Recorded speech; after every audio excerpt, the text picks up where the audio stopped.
Hello everyone, welcome to This Week in Stupid for the 7th of December 2014. This week we're having a special one where it's live with me and Goodfella. How's it going, man? Hello man, how you all doing? Thank you for joining us. I hope we get a good crowd tonight. We've got one watching so far. Yes! Success! Right, so what was the first one that you had? Oh, the first story I had, alright, this is just, right, you know how mankind, right, since the beginning of time, have been wanting this information. Thank God there's been a study done, right? Thank the University of Arkansas. The University of Arkansas have done a study, right? This is in the DNA India, right? I don't want to post a link yet because I want to read it first, right? And remember, this is very important. You'll all be glad to know this, right? Oh, excuse me just a second. I need to... Sorry about this. Not a problem. The audio of the video just came through my ears there. That's how long the time delay must be. Anyway, right, this is the headline, right? Prepare yourselves. Unlike women, men eat less when blue light is shone on the food. Well, that is important. I am so glad there are scientists stepping up and finally addressing this issue, because I always have red light on my food and I eat so damn much and I just needed a way to eat less of it. What the fuck justified this? Do you want to go ahead, mate? Well, people went to these people and said, look, cancer, and they went, cancer? I'll go away. AIDS? Piss off. World hunger? Forget it. We've got a study that's more important than all that. A new study has revealed that men tend to eat significantly less when the food would be lit with a blue-coloured light, but women are not affected by the light. Researchers stated that I need to post a link because nobody's going to fucking believe this. Nobody will believe it. I need to post a link to you on the... Can you do a screen presenting thing? How do you do it now? It's on the left. It's just it's the second icon down. If it's a little screen share thing. So if you screen share it, then people can read it along with you. Alright, I see the screen share, but I've already got my thing on it, haven't I? I would need to stop that and then put that on. Sorry about this, folks. It's truly remarkable. No, I'd rather not actually, because I've got too much on my screen. If that's okay, it's just because yeah, you know, there's a lot of bookmarks that I'm ashamed of. not really. But I will put. Where can I post a? Where the bloody hell can I post a link in this thing? Where can I post a link? You could post it to me or tweet it. In the chat.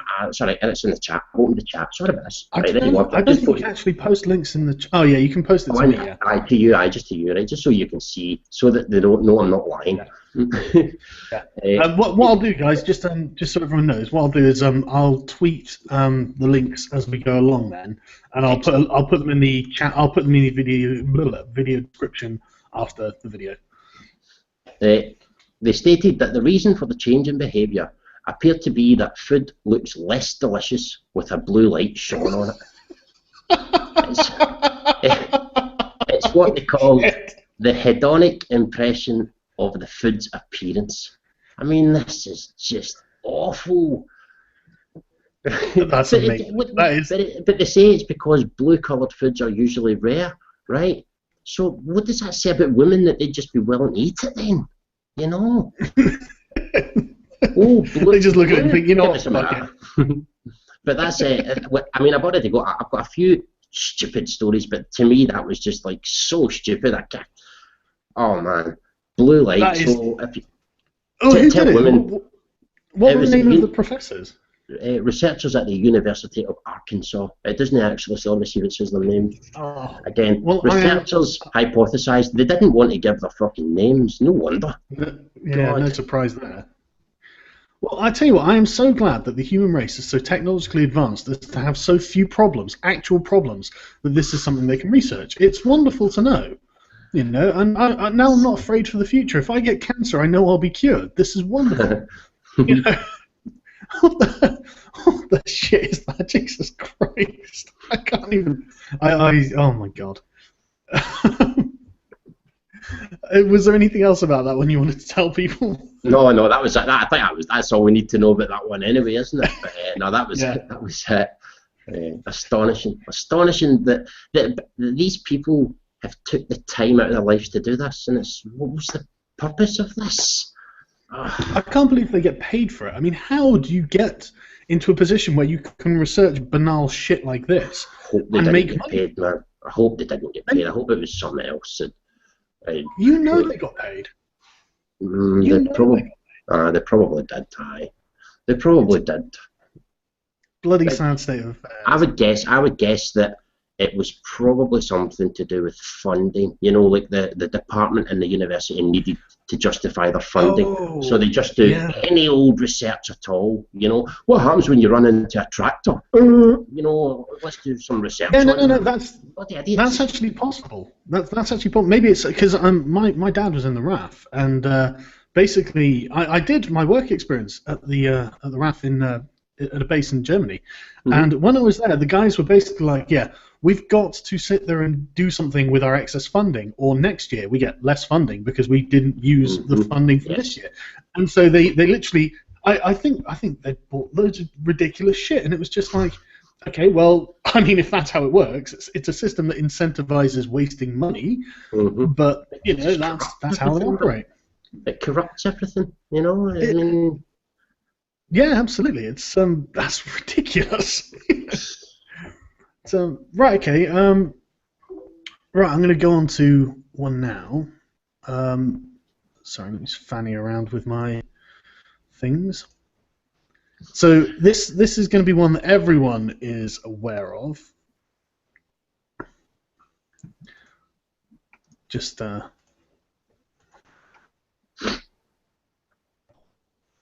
right. So the long list of sex acts that got banned in UK porn.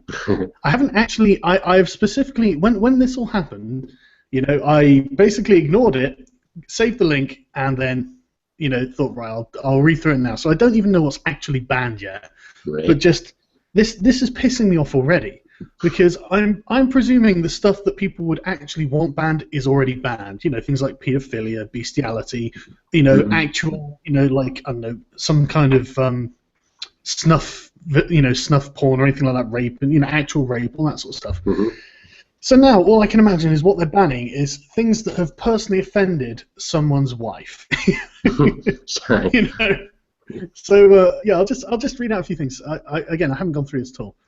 So pornography produced in the UK was quietly censored today through an amendment to the 2003 Communications Act, and the measures appear to have taken aim at female pleasure.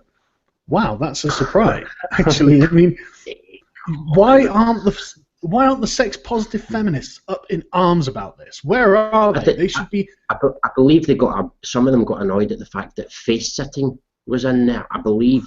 I'll need to check on that, because on my watch later video list, somebody made a video saying feminists annoyed at the face-sitting in the ban, because what the people who made the ban didn't understand that they were supposed to ban things that heterosexual men like, not things that lesbian feminists like. You know, they're not supposed to ban that. Well, that's basically what I've heard, but I'll keep going.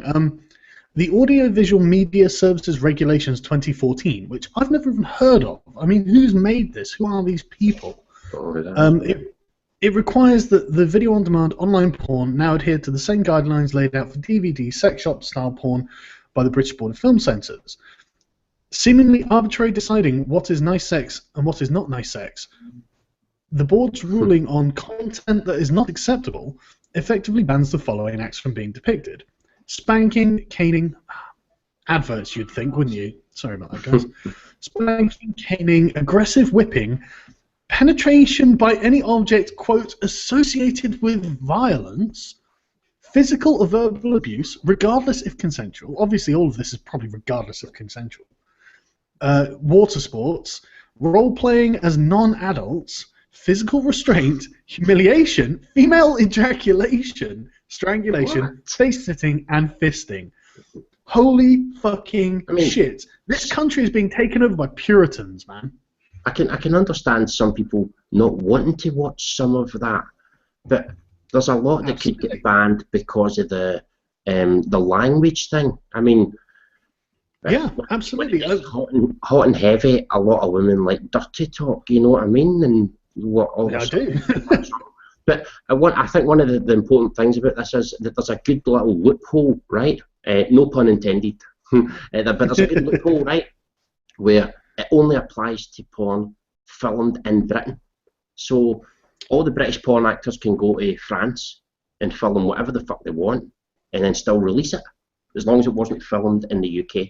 So we can still watch what we want, but we just can't film it here, and you know. But why? I mean, who is doing this? But I'll tell you exactly why, right? Because if you're fucking a woman and she's telling you to fucking spank her on the arse or something like that, right? And you put it on fucking YouPorn or something, some feminist cunt will see it and go, "That's encouraging violence against women." You know? And you see what happened to Grand Theft Auto in Australia. All the people go nuts as soon as they hear violence against women. They just completely go nuts and go, right, okay, let's ban it then, let's ban it. They don't put any thought into it at all. They don't even consider the fact that the so-called violence is something that women fucking like.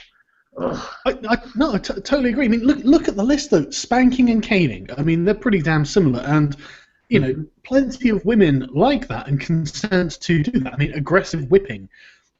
Who decides whether it's aggressive or not? You know, it's like, no, you're whipping just slightly too aggressively. I personally find that objectionable. And the mum's like, look, I'm fine with it. I really like it. Would you just piss off and leave me to my porn? And no. We have to meddle. We're busybodies. I mean, penetration by any object associated with violence. Well, that could be if you beat somebody to death with a dildo, that rules dildos out. Yeah, exactly. Lock, stock, wasn't it? Where the guy beats to death the black dildo, and it's just...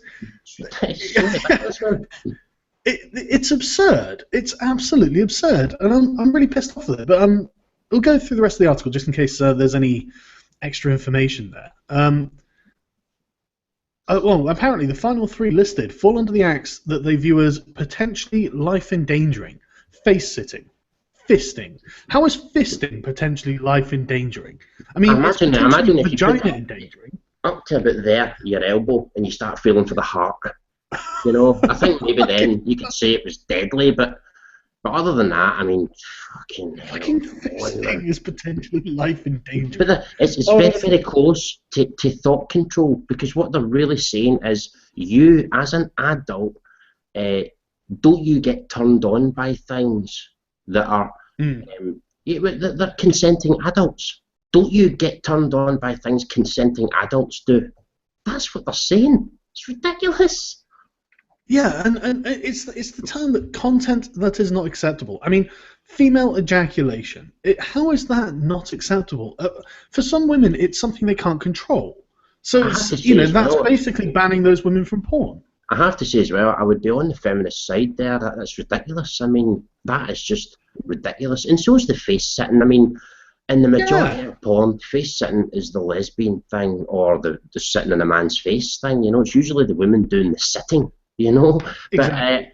But every time I've seen a porn where that goes on, I've never seen anybody die.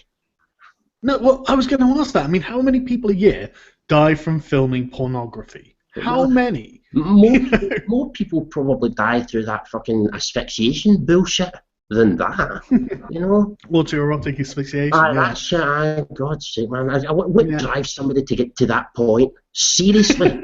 When do you get to that point? You know, this just isn't doing it for me anymore. You know what I mean? Yeah, I've been wanking for so long I need to choke myself with a belt. I don't get it, man. I don't get it at all, man. So, on the plus side, I mean, I totally understand that. On the plus side, so while measures won't stop people from watching whatever genre of porn they desire, as videos shot abroad can still be viewed, they do impose severe restrictions on content created in the UK and appear to make no distinction between consensual and non-consensual practices. I actually find that really worrisome because, I mean, it really kind of harks back to this sort of, I can't tell that this isn't consensual, or I can't tell that this is consensual. It's really weird, and like this country has been taken over by Puritans. I can't find any other way of describing it. And literally, in the article, It's more cowards than anything else. They're taken over by cowards, you know. Yeah, it really is. People who are simply scared to say, "Oh, piss off," rather than, they've got to give in rather than just saying, "Go away." Well, I'm pretty sure that this council must be made of like Conservative MPs' wives or something. You know, where they're just like, look, we're gonna have to start getting rid of some of this porn because it makes me feel frumpy and insecure. I would actually go the other way and think that it was more likely the Labour side females that were doing it, because they're the fucking worst. They are the worst. That's true. When it comes to this kind of stuff. Theresa May isn't good though. I mean, they're feminists on both sides of the aisle. You've got Yvette Cooper and Harriet Harman, and what was the other one? Hazel Blair, is it? That's her name. A lot of them look as well. They do, don't they? They look surprisingly alike, but they're like Labour feminists. And then you've got Theresa May, who's the current Home Secretary, who's a feminist, and it's just like, right, okay, so we've got feminists just on both sides of the aisle, probably all just, I don't know, probably in competition with each other, who can ban the most anti-woman stuff first. But isn't it amazing that you can be in the government and openly say, "I'm part of a hate movement," and nobody bothers? Well, not even that. It's not even that they're part of a hate movement. I mean, I think they are, but that's not what necessarily bothers me. What bothers me is they can say, "Yeah, I have extreme ideological bias. I'm very, very concerned with an ideology." And if they were saying that they were communists, or they were saying they were fascists, or they were saying literally any ideology you care to think of, I would find that a cause for concern. But anyway, I mean, the article goes on saying there appear to be no rational explanations for most of the rules. They're simply a set of moral judgments designed by people who have struggled endlessly to stop the British people from watching pornography. And this kind of harks back to the Tories saying that you're going to have to opt in for your internet porn, doesn't it? That's right. I remember that one. And I really want to know if the same people are involved here. I haven't looked into it yet, but it probably is something to look into because, God damn it, someone has to defend our porn. You know what I mean? Mm-hmm. I think I don't mind if I'm not. Well, you have to sign into it. I think it's more, you just simply have to be an adult. Not say that you want porn, but you have to choose. If you don't, you get to choose whether you don't want it. I think that's what it is. It's not as strict as it sounds, but they're getting there. It's not, but it's the principle of the thing that bothers me. I should not have to say to the government or to any authority that, yes, I want to view adult material. Because I am an adult, it should be automatically available. If they wanted sort of a function where you could block it because you've got children, fine. That's fine. You can block anything you want, I would think. But restricting it by default, I think is... I know it sounds silly. I know it sounds like it's not that big a deal, but it really is the principle that the government doesn't have the right to do this. I'm an adult. They have no right to enforce rules that prevent me seeing something that's adult content, even if those rules can be lifted if I ask. Because the principle is I have to ask them for permission to see something I am legally allowed to see. Fuck that. I'm not asking them for permission. You know what I mean? But yeah, it's a really, really strange piece, this, and it really, really pisses me off. Feminists basically want to get into everybody's house and tell them and dictate to them how things should go, whether it be in the bedroom or the kitchen. I'm blaming feminists. Feminists moaning. That's what I'm blaming us on. Governments, the politicians are cowards as usual. I want to blame on feminists, but a lot of this seems like the sort of thing that feminists would not be, agitating to have banned. I mean, female ejaculation and face sitting, and probably fisting as well. I can't see feminists trying to get that banned. I mean, maybe you need Sarkeesian and the sex-negative Puritans. I believe it's backfired. I think that is what's happened. I believe that they would have pushed, right, because it's dead easy to find feminists against porn, and they would have pushed this idea to the government and said, look, it encourages violence against women, just like everything else does, right?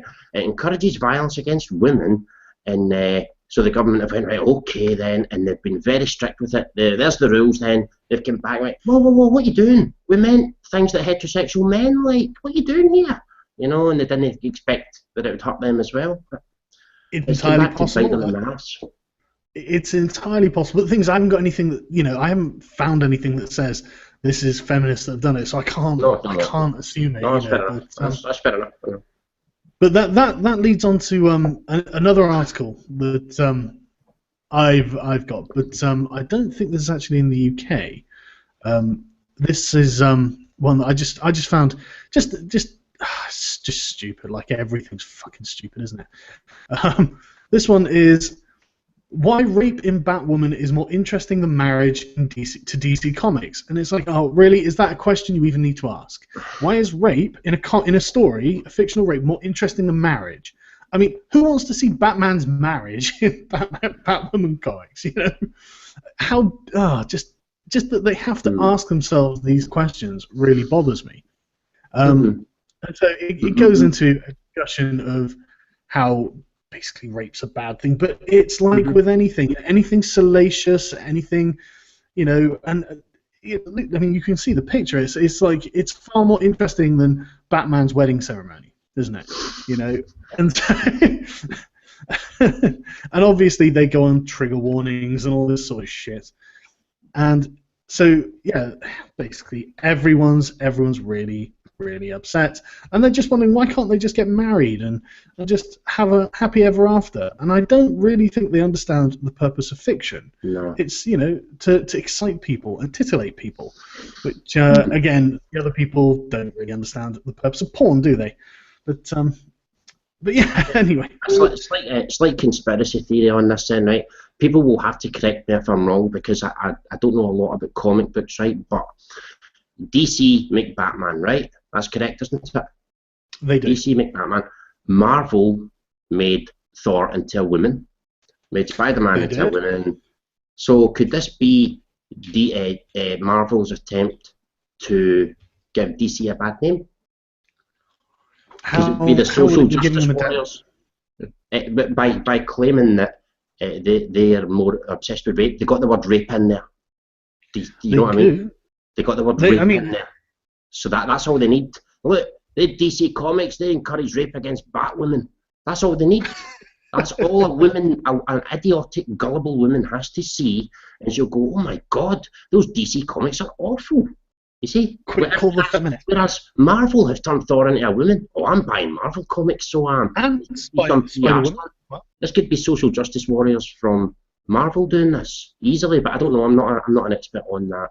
No. One time, a friend of mine sent me a link. He was furious about it because I haven't read comic books for a few years, so I'm not that up on it. But haven't they turned Captain Marvel into a woman? Again, I'm not. You think I know. Come up with an original female character? Wouldn't you? Wouldn't you just? But I tell you, that's you know, if they had, like, you know, 90% female superheroes, and I was part of some masculinist movement, and I was like, look, we want to see more men in comics. If they were like, yeah, okay, we're going to change one of the female superheroes into a man, then I'd be like, no, that's fucking retarded, and that's not what I'm asking for.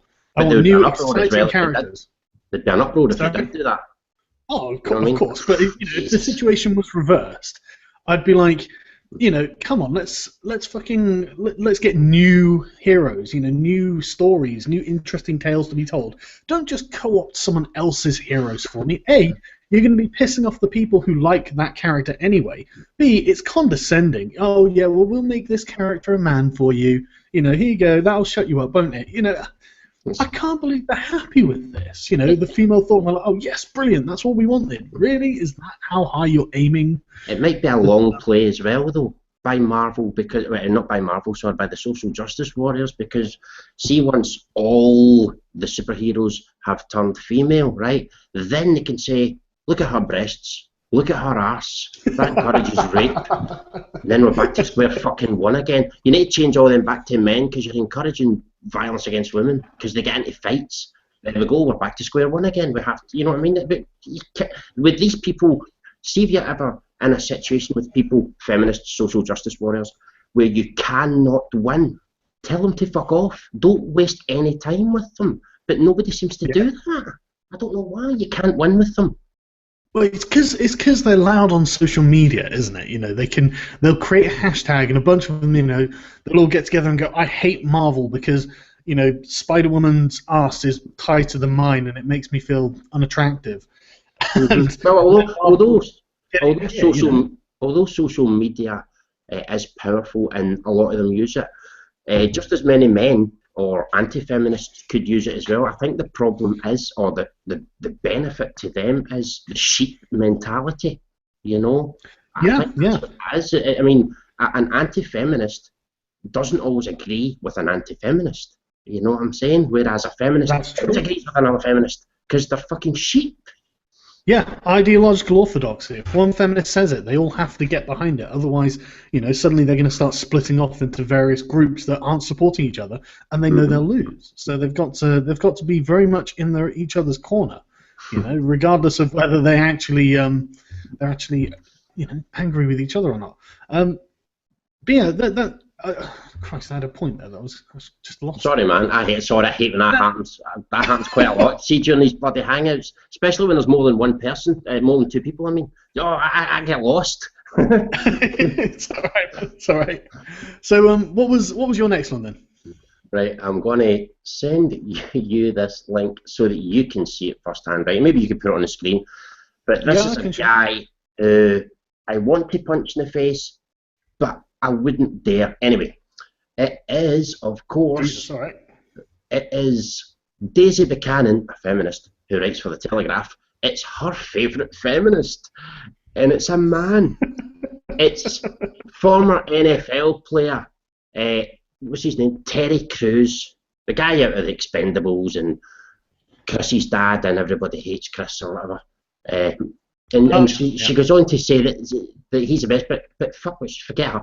It's what he says, right? It's just like, I don't know. He must have been brought up. I know who this is. I know who Daisy Buchanan is. Oh, Daisy Buchanan. Yes, is that her in that video with Neil Mike Buchanan? Is that the same one? What, the guy, the MRA guy, and the woman who looked like a slack-jawed troglodyte? But was she not wearing glasses on that? Yeah, she was. Yeah, she looked. Yeah. That's her. And she had a lisp. She kept talking like a little girl. Yeah, that's her. That's her. It says here, I think the big thing about feminism, this is him speaking, right? I think the big thing about feminism is that it scares men. You know, the big deal is that people are scared of being controlled. He doesn't even see what he just fucking said. Well, of course they're scared of being controlled. Feminists want to control everybody, and people don't fucking like that, Terry. But you're still a feminist, mate. Aye, fucking idiot. Well, Jesus Christ, right? Yeah, the big deal is that people are scared of being controlled. I want to be clear that feminism is not saying women are better than men. No, it's not. You're literally saying feminists want to control men. That's what you're talking about. I'm not worried about women being better than men, you know. I mean, that's literally my furthest fear. It's being controlled by feminists, by women who hate men, that bothers me. And he's completely fine with it. Well, he's an asshole. Now, listen, I have been that guy where I felt I was more valuable than my wife and kids. Well, this was obviously not in the fucking view of the courts, was it? Fuck's sake. Why? What happened to him? Well, what he's just saying, he felt more valuable than his wife and kids. But as soon as he gets to fucking court, he's not going to be of any value. Do you see what I mean? Oh, yeah. He's not more valuable than his wife and kids. I don't know why he felt like this, but he certainly was not standing in a fucking courtroom when he thought like this, that's for sure. Pisses me off, these people. Ignorant to the world, completely ignorant to the world now. It's because he hasn't been divorced yet, isn't it? That's the issue. Well, yeah, I've not been divorced and I know what's going on. You know what I mean? Yeah, but you're not an idiot.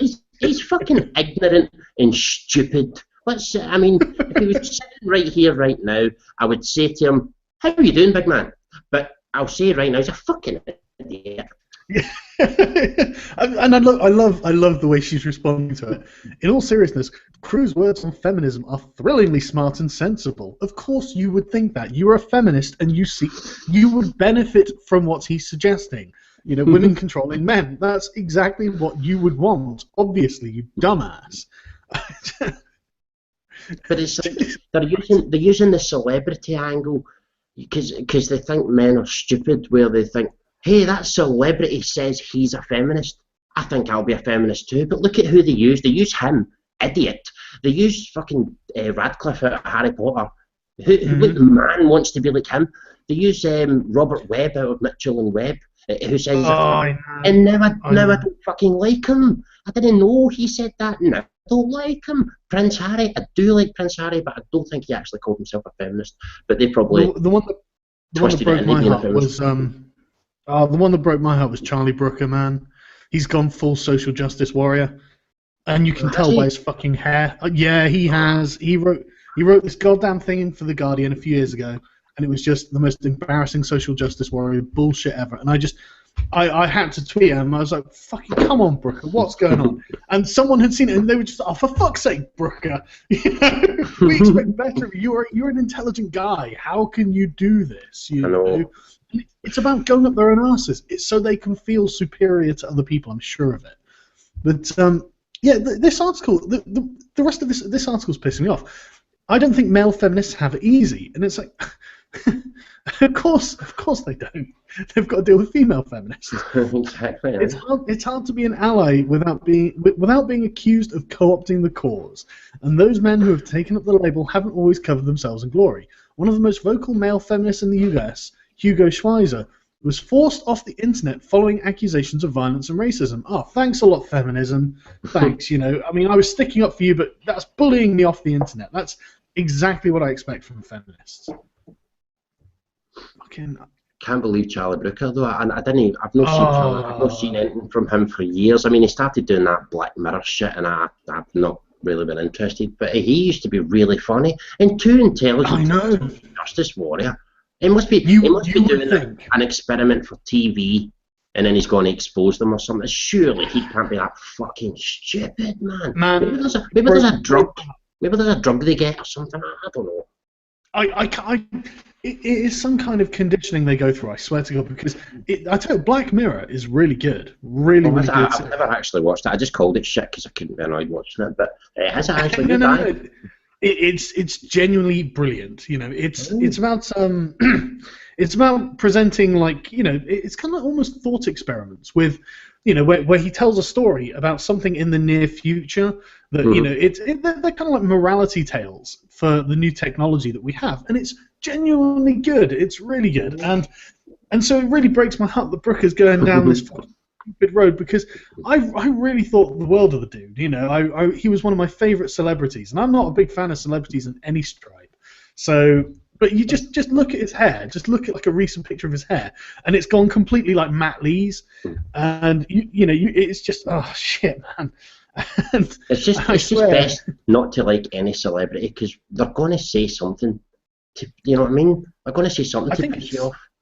I think it's peer pressure. I think that's what it is. They find themselves like in a culture of social justice warriors where there's loads of feminists around and they're all pressuring them. Then I bet they always use the same refrains, just like, you don't hate women, do you? You don't agree with violence against women. And obviously no one can agree to this. And they're like, oh great, you're a feminist then. And it's just, I guess I am then. Yeah, why don't we like be nice to women and treat women special? And it's like, yeah, but that wouldn't be equality, would it, Brooker? But yeah, so yeah, pisses me off. Astonishing. Do you want to carry on going through this article?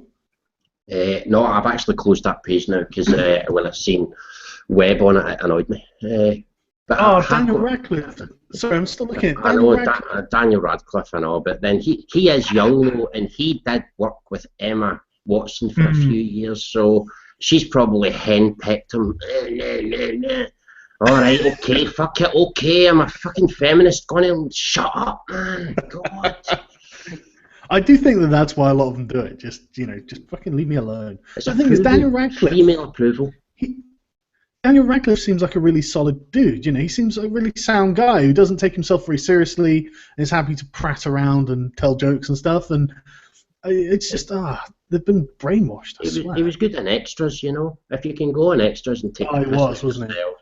Then you're all right. But maybe is it not maybe one of those things where somebody in an interview somewhere, right, said to him, "Say, Daniel, do you believe women should be equal to men?" And he's went, "Well, of course." "Oh, you're a feminist then?" And that's what they do, because they do that a lot, by the way. They do that a lot. You know, do you believe in workers' rights? You're a communist. Do you believe in equal rights for women? You're a feminist. That's just what these people do. You know, but can I talk about this story here? That I know that everybody Be my guest. Absolutely sick of this story, right? Because feminists have not shut up about this story. I'll just post you the link. All week, they've just not stopped talking about this story, right? So it's from ABC News. Saudi extends detention of women drivers. 2 Saudi women detained nearly a week ago for violating the kingdom's female driving ban were ordered held for 25 more days on Sunday. The women who were arrested after driving into Saudi Arabia from the United Arab Emirates are supporters of a grassroots campaign to oppose the ban. The 2 women have a combined Twitter following of more than 355,000. Do you see? This is what I mean. Right. This is why feminists have been talking about this for a solid week. I mean, I haven't heard any of them mention anything else but this. Fucking feminists, my fucking ass. This is very interesting. So they went to United Arab Emirates, where presumably women can drive, and then drove into Saudi Arabia, knowing that they're from Saudi. So driving in Saudi Arabia, they must have known they weren't allowed to do that. They would have known. Yeah, so this is deliberate provocation. I mean, you know, this is one of those cases where I'm not actually against the feminists here, because, you know, I think women should be allowed to drive. But my point was, none of them have actually fucking mentioned this. That was my point. Oh, haven't? Not one feminist has mentioned this story. And you'd think feminists would be all over this story. Not one has fucking mentioned it. It's astonishing. This is the kind of thing feminists should be talking about. But they don't say a word about it. The only time they talk about shit like this is when you say to them, hang on, there's not a rape culture, and then they'll say, oh, hey, women in Saudi aren't allowed to drive. That's the only time. It's the only fucking time they'll do it, man.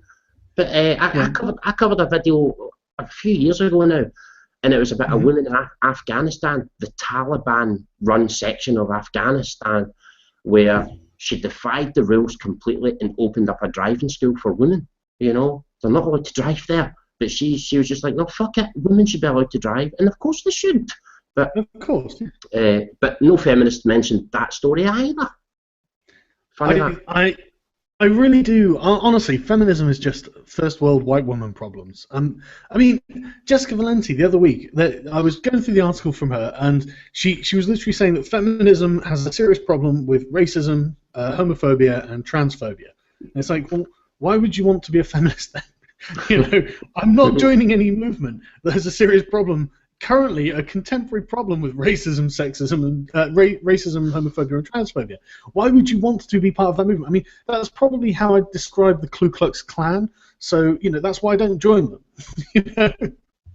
But yeah, I mean, it's all about self-interest, clearly, because otherwise they absolutely would be. I mean, they should be all over this. Like you say, 355,000 followers on Twitter as well between them. So. That really should be something that they're blowing up about, but I'm surprised they're allowed to use Twitter. Yeah, me too, actually. That's a good point. But the thing is, I mean, they're probably complaining about something really, really pointless. How about probably. Definitely. Yeah. Let's not bullshit ourselves. We know they're complaining about something pointless. Let me get onto the GTA 5 thing then, because it's something that everyone's talked about, but I think we should too. All right. So, yeah, the GTA 5 petition in Australia, obviously 40,000 hysterical feminists got up in arms about it. Absolutely, just. Do you want to take the lead on this one? Because you know much more about GTA 5 than I do. Well, as I said, I covered it on my last video, but these are just disgusting cretins. I wasn't surprised the game got banned. But what made me furious was when I actually read the genuine petition that got it banned. The genuine petition that does really look like satire written from some men's rights activist or something, you know. I have the petition here. I'll just screen share it. There we go. The lies in it is despicable. Okay, I'll read it out and you tell me what the lies are. Okay. It's a game that encourages players to murder women for entertainment. Right away, lie right away. It doesn't encourage anyone to murder women for entertainment. If you find it entertaining, then you can murder anyone. You can murder animals if you want, if you get a thrill out of it. But that says more about the player than the game. Yeah, because it's a sandbox game, isn't it? So, I mean, you can go to the top of a building and jump off. Does that mean it encourages suicide? I think it might do. I think it might do. The incentive is to commit sexual violence against women. Right away, another one. No, it's not. There is no incentive at all because there is no sexual violence within Grand Theft Auto 5 at all. So, is it not possible to rape a woman in Grand Theft Auto 5? I'm sure that eventually some sick, twisted maniac will make a mod in which you'll have to pirate your game in order to do it. But that's not something Rockstar have to account for? No, nothing you can do in the game to rape anybody. And believe me, I have really tried to rape people in that game. So they don't then abuse or kill them to proceed to get health points? No, you don't get health points for killing people. You only get health points by picking up first aid kits or being spawned back at the hospital. You do not get health points at all for killing anybody, anywhere in the entire game. Okay, right, okay, so this So game doing means all that right. after I've not been keeping account here, sorry, but that's quite a lot so far. Well, that's everything so far. You know? So this game means that after various sex acts, players are given options to kill women by punching her unconscious, killing with a machete, bats, or guns to get their money returned. That's right. Technically, right, that's true when it says you're given the option. When it says various sex acts, the hooker can either give you a blowjob or, you know, have sex with you. Yeah. You don't actually see anything. It's kind of cartoony and stupid, right? But the option to go and kill bludgeon her to death in order to get 10 pence off her or something is completely up to the player. At no point in the game does it say, by the way, you can go and kill her now if you want. So it's because it's a sandbox game, isn't it? You give money to the character, and then the character's inventory of money goes up, and then you can kill them and get that money back, right?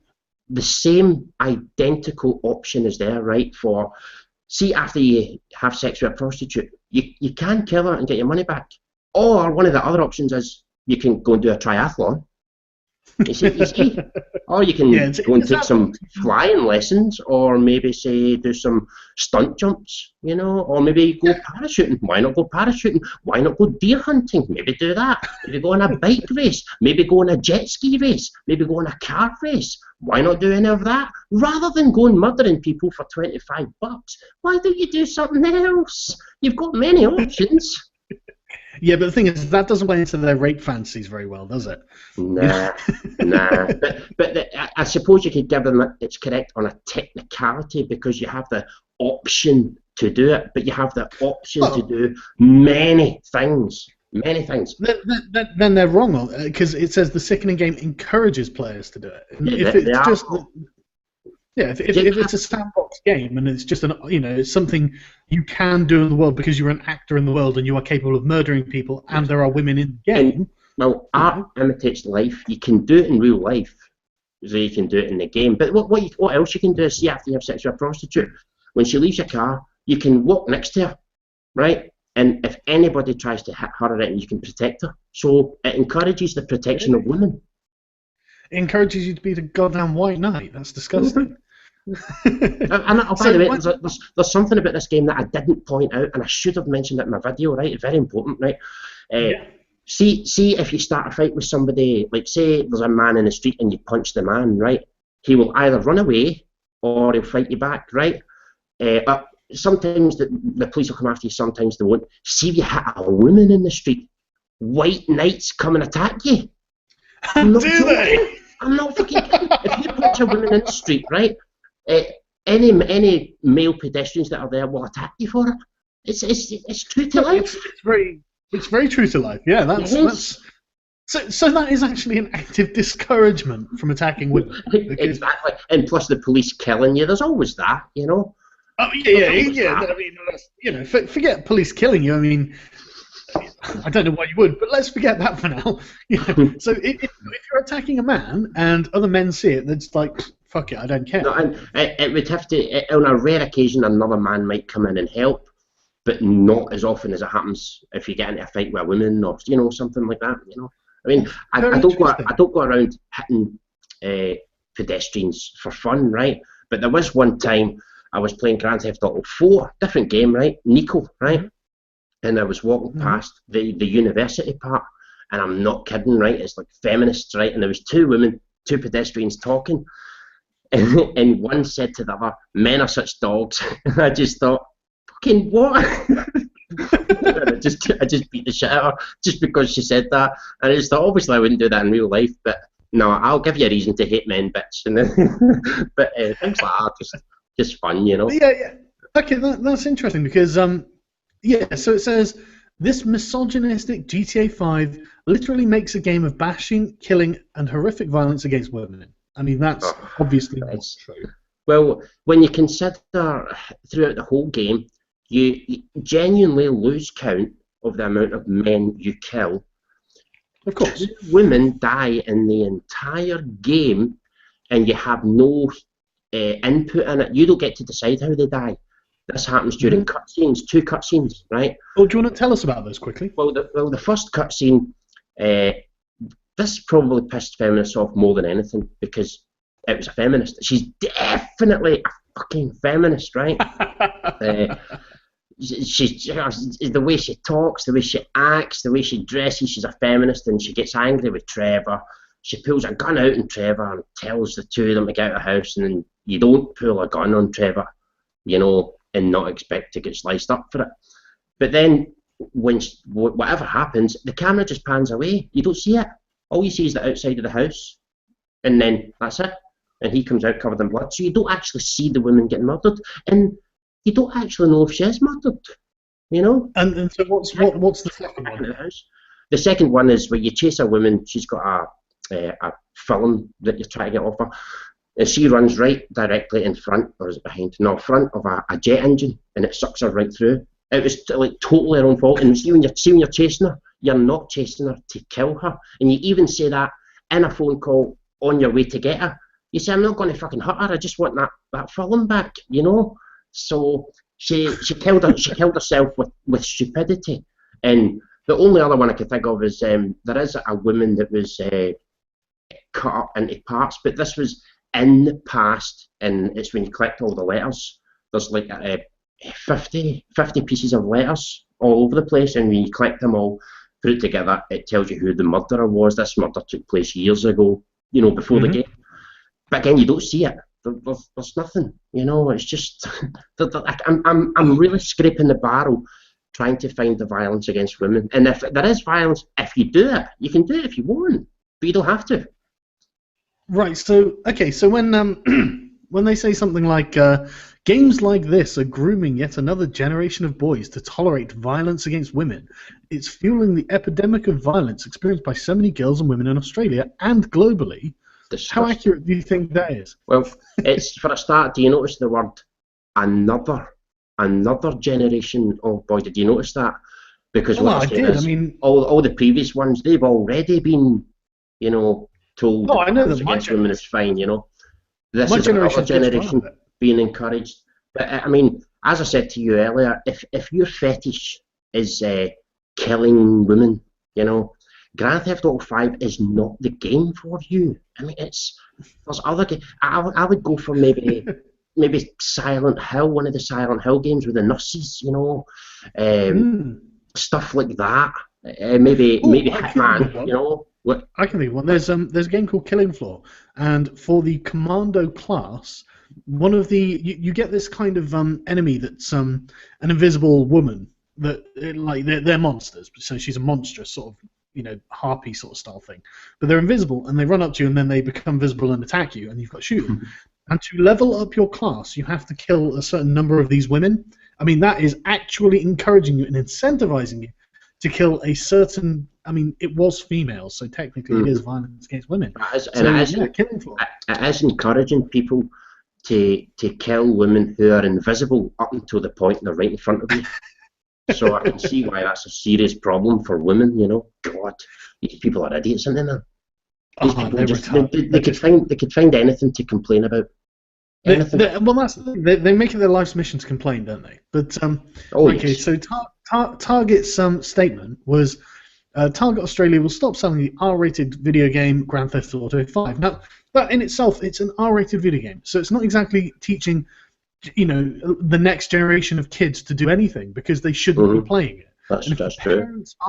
If parents are letting their children play GTA 5, then they are the ones to blame. It's nothing to do with Grand Theft Auto 5. It's an R-rated game. It is for adults.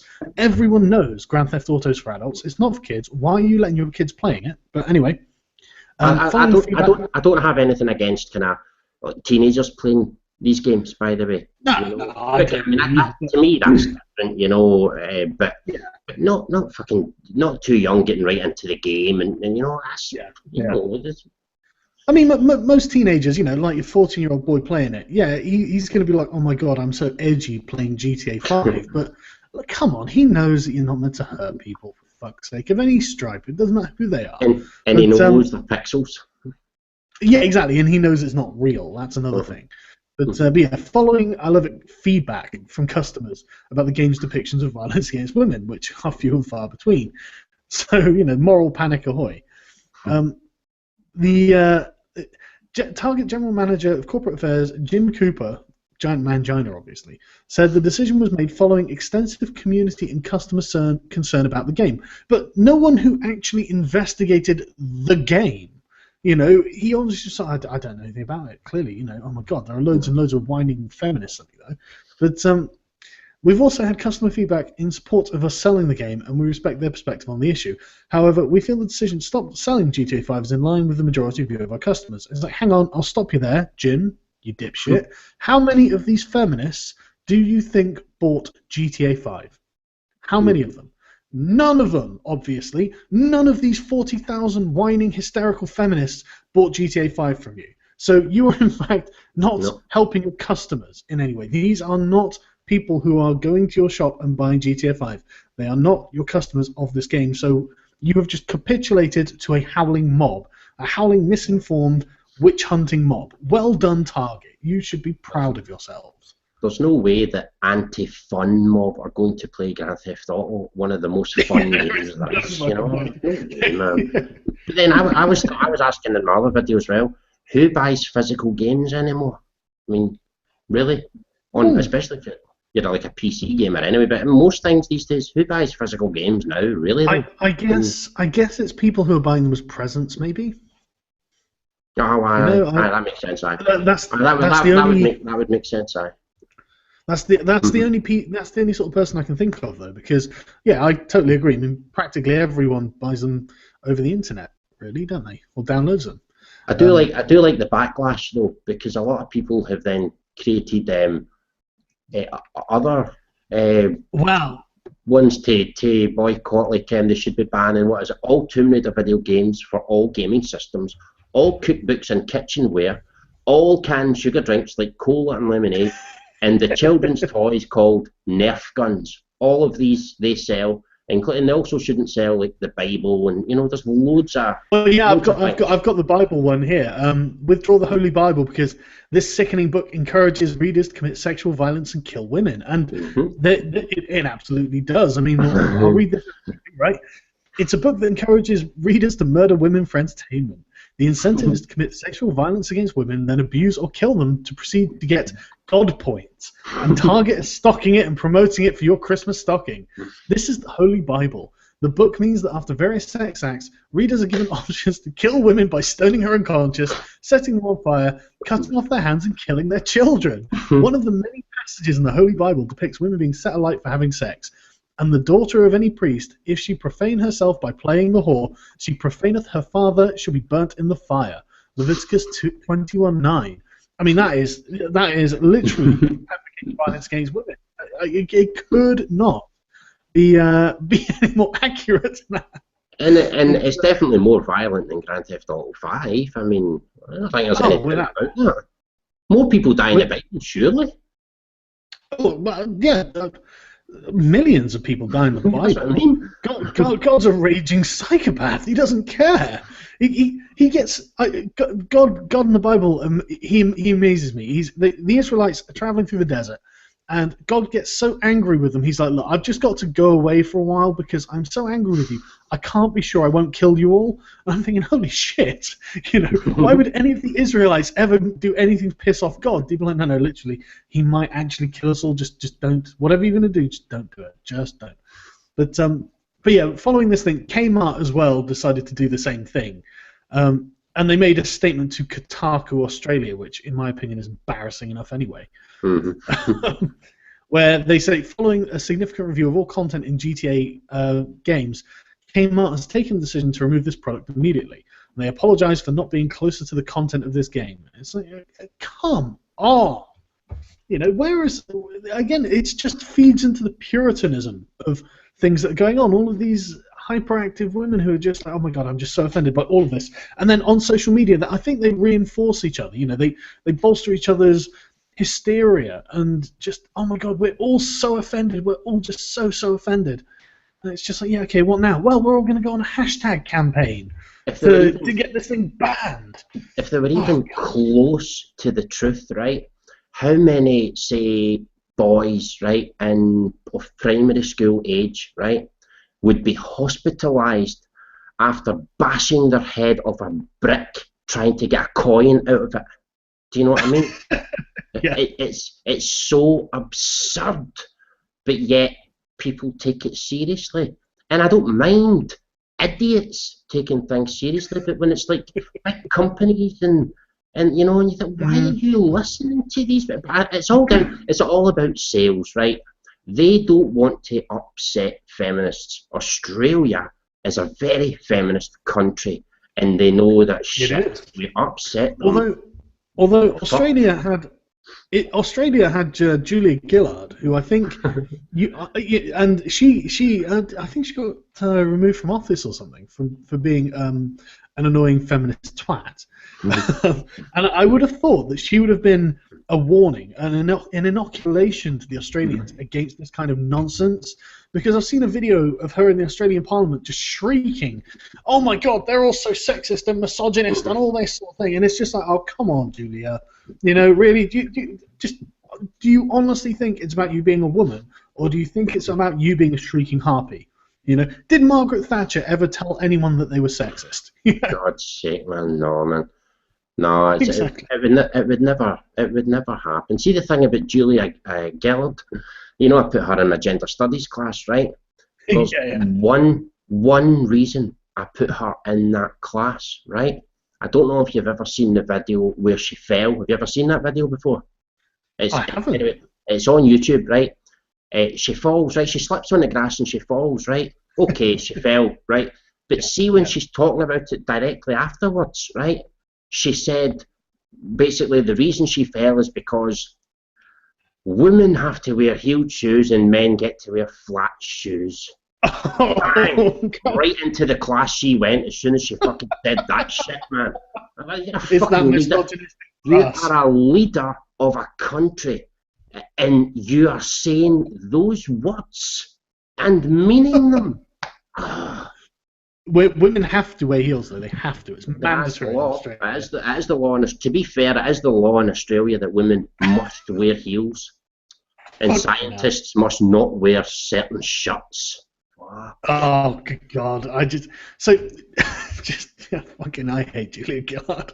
But yeah. So the end of the GTA article. My favourite was another Change.org petition. It's only got 61 supporters, which is a shame, right? But create new guidelines on Change.org that ethically restrict any petition campaign where the stated aim is to demand censorship of any individual, group, or institution by any other individual, group, or institution, either public or private. Mm-hmm. This is something that has to happen. This is from Apostasy Now, which I've heard of but haven't checked out. You can share that. I signed the 50 Shades of Grey one. I signed that one. I would sign that one and put that up. I mean, I'm not for these petition things, but if they're going to work, then... Yeah. I mean, the text of it is, Petition.org has become a factory for petition campaigns on the belief that petitions reflect public support for positive change. We call upon Change.org to demonstrate this belief by respecting our petition and effectively restricting Change.org from supporting campaigns aimed at pressuring for censorship of targeted people. Freedom of speech/expression is a vital human right, and by permitting campaigns that call for silencing people in the public or private domains, Change.org not only fails to defend basic human rights, but takes part in facilitating others to attack them. Place this restriction on Change.org's terms of service and enforce it by deleting such campaigns when they are reported. This is a chance for Change.org to make some important positive change of its own and show that you put stock in your own petition system. Now, I actually would totally support this because, again, it really is. There was a feminist the other week, I can't remember her name, but she was saying how feminism is in danger of becoming toxic because it's turning into an online mob that targets individuals rather than ideas or organizations or institutions. This was due to Shirtgate, obviously, and it absolutely has been. I mean, it's been this way for a while, but it's absolutely become this. I'm amazed that they can see it themselves, to be honest. But it's quite interesting that the shitstorm thing, because what shocked me was I actually seen a few feminists saying, right, this is getting a bit ridiculous. Even Julie Bindel said that it was ridiculous. I mean, who's Julie Bindel again? I think that might be the one I'm talking about. She actually addresses herself, refers to herself, as a radical feminist, right? That she has called herself that for years, and even she was saying, "Oh, for God's sake, this is getting ridiculous now," So yeah. maybe it's feminism is just getting the kick up the arse it needs. Maybe it was the Shutgate or Shutstorm or whatever. Wow, I have to say, I'm tired of Gate getting put at the end of everything. Just saying. Yeah, no, me too. It should be, I understand that it's a play on the Watergate thing, but then it should be reserved for incidents involving the press. Instances of press corruption or collusion or censorship or something like that. That's where it should be used. It shouldn't be just hysterical people get angry at something and cause a controversy. That's yeah. But what's the next one you've got? Well, let's see here. This is dynamite, right? Let me send you a link to this, right? This is about the BBC radio show called I'm Sorry, I Haven't a Clue, right? I don't know if you know the show. I personally don't listen to radio shows, but I know what the show is, and I know the people on the show. Sorry, I'm posting that in the bloody YouTube. Get a fucking grip yourself, right? Sorry, man. I'll give it to you in this one, right? There you go. I'll post it to you, right? It says here, I'm sorry, but why the fuss over fictional Samantha, right? After complaints about sexism, BBC chiefs are taking a long, hard look at the I'm Sorry, I Haven't a Clue's resident scorer, the lovely Samantha. Now, the lovely Samantha, the lovely Samantha does not exist, right?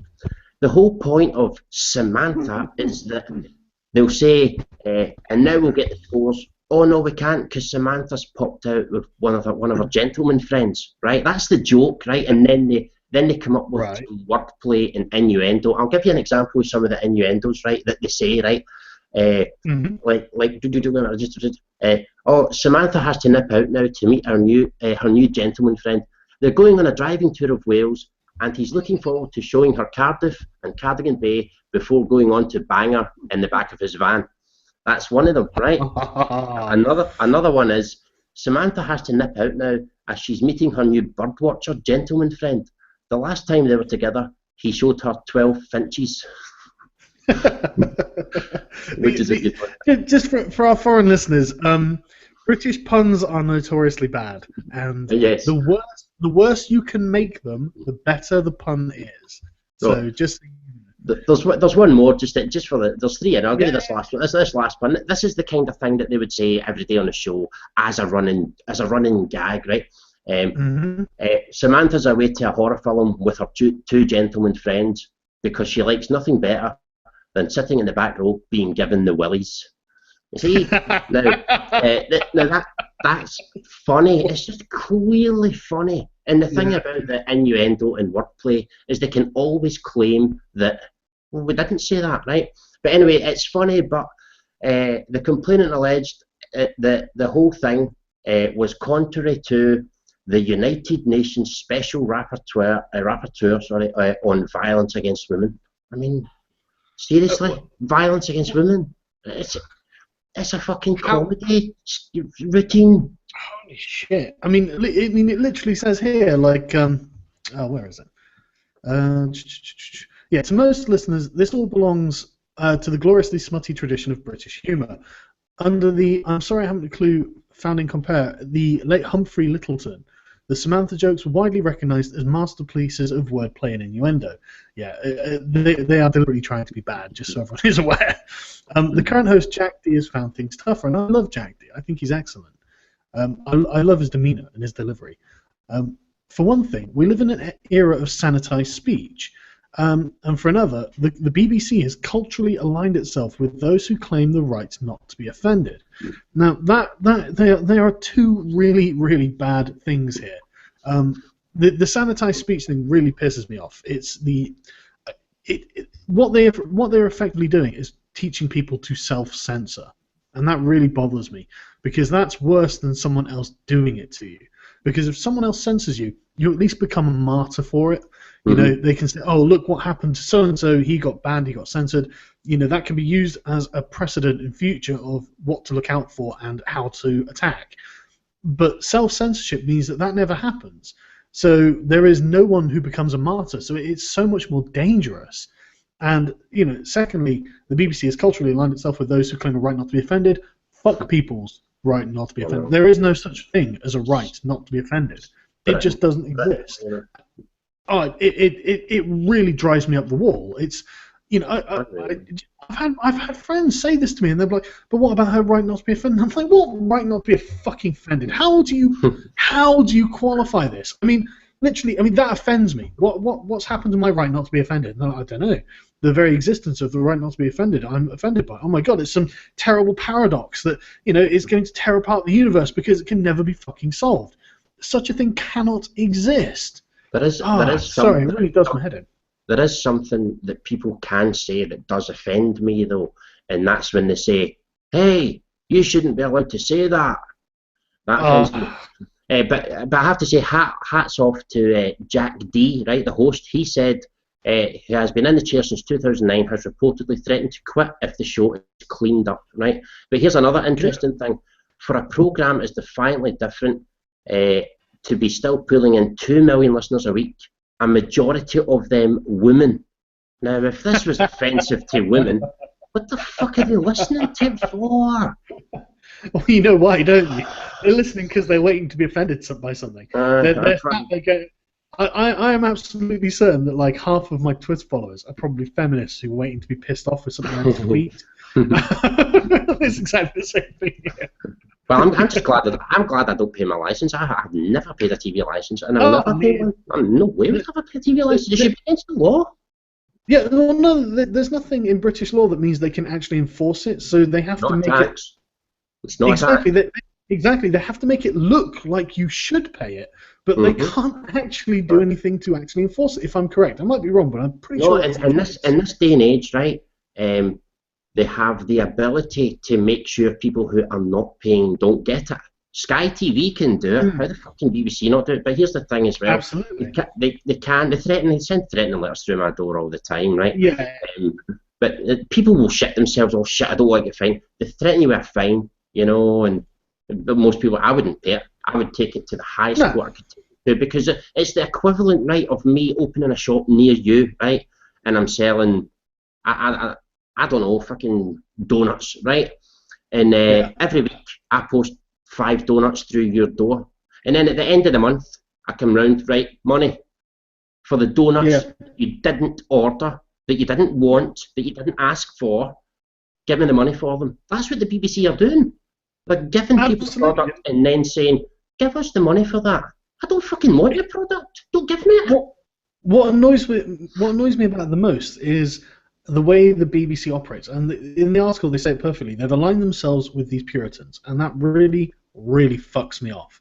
I do not want the BBC to censor themselves based on these hypersensitive crybabies. I don't care about any of that. You know, I'm not interested in how offended they are. In fact, I want them to be offended. That's my comedy. I find that highly amusing. So, you know, I'm not paying for people to sit there and, you know, censor the content they're putting out and tell me that the content that I want to see is offensive. Fuck their offense. I just don't care. You know. There's a video, right, on YouTube. I can't recall the name, but this is what happened in it, right? It was a clip from Question Time, right? You know, David Dimbleby, right? Yeah, and Harriet Harman is sitting next to him. Oh, God, go on. Somebody brings up an issue, right, that obviously she didn't want to talk about. And just as Dimbleby was like, right, okay, Harriet Harman put a hand over, tapped his arm and went, no. And he didn't talk about it. And it was like, whoa, what the fuck happened there? Who's in control of the BBC here? Is it the government? Holy shit. Because she actually went like that, as if, no, we're not. As if to say, no, we're not talking about that. Seriously? And it's like, I need to try and find the video. I don't know, it's on Question Time. Harry Harman basically telling him, it was the way she'd done it, it just made it look like, no, we're not going to talk about that, no. You know, and it's fucking serious. If anyone can find that, I would like to see that. I seen it on YouTube a few years ago. I hope it's still there. It's about 5 seconds long or something. You know, that's all you need anyway. But that is unreal, man. But I think it's run by the government. I do believe the BBC for years has been a government propaganda machine. It is. It fucking is, man. Oh, it absolutely is. What the thing that did it for me, right? Do you remember when Gaddafi was currently in the process of being overthrown by our military? Mm-hmm. And there was a BBC reporter somewhere in Libya, I can't remember where it was, but basically Gaddafi and his Senate had agreed, because Gaddafi had tried to push through a bill where every Libyan would get £250 from Libya's oil wealth. And Gaddafi, being a complete dictator, had actually been blocked several times by his own Senate and Parliament, whatever they call it. And I'm thinking, well, that's an interesting autocrat there that can be blocked by his own Parliament. But because of all the unrest, people were getting pissed off, so they had finally agreed to it. And the BBC guy, he was filming a long line of people who looked quite happy and jolly. They were just like, yeah, the camera, you know, pulling stupid faces. And the guy was like, here is a queue of people lining up around the block to get £250 of Libya's oil wealth. What you can't see out of shot is another queue of people lining up for bread. They asked us not to film them. And I'm thinking, bullshit. Is there a queue of people lining up for a loaf of bread and a queue of people lining up for 250 quid? And the people with the bread are like, no, don't film us. It makes us look undignified. You know, you'd be like, no, please pay attention. Look, we can't get the money for whatever reason. We are desperate. We are squalid. We want the world to know.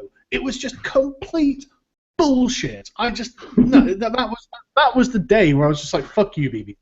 You know, I don't know how stupid you think I fucking am, but fuck you.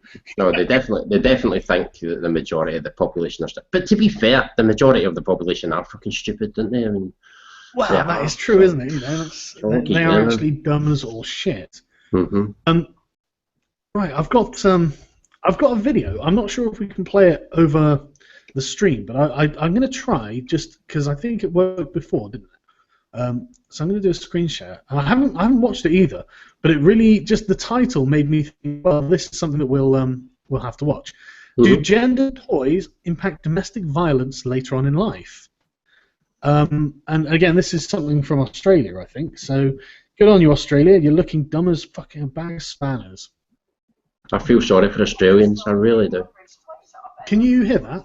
Yes, but it's low back in here. Okay, I'll try and. Gender toy marketing. Those subtle messages can feed into a broader problem of stereotyping that can lead to worse problems down the track. It does lead to a problem with stereotyping, because when you get toys like Action Man and fucking He-Man, women expect men to be tall and muscular. So it leaves us all depressed because we're all fucking big babies. Yeah, men are just like, boys are looking at that going, I'm never going to look like that. I can't live up to those standards. Mm-hmm. This toy's making me feel insecure. Fucking, honestly. Australian campaign against gender-specific toys was started by parents group Play Unlimited. Their website points to American research showing strongly gender-typed toys appear to be less supportive of optimal development in children compared to neutral or moderately gendered toys. Optimal development in children. What does that mean? I mean, how do you quantify that? How do you qualify? What is optimal? It depends what your goal is. You know. What are they doing, right? Are they going to like female prisons and male prisons and getting specific criminals and then going, right, what toys did you have when you were 7? Is this what they're doing? You know, I can only imagine. I just don't understand this, you know. In fact, they haven't provided their sources. They haven't provided anything else other than this annoying video. As usual. It's only like, of course, you know, why would they provide their sources? It might be, you know, you might be able to unravel their bullshit. Exactly. Further today, saying princess dolls and action figures can disempower women in the long run. Can disempower women? How does it work? How does it work? I just, although there was that time, oh no, I suppose they've got a point, because remember when Margaret Thatcher said, oh fuck this, I can't do this anymore because I had Barbie when I was 8.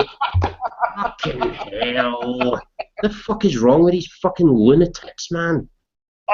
Honestly, they are just, but it's all weasel words. Everything is like a can, maybe, possibly, might do, and it's just like, yeah, well, if it might possibly maybe do this, But we can't be sure. Who cares? You know, get me some conclusive research, and even then, I doubt you can. You know.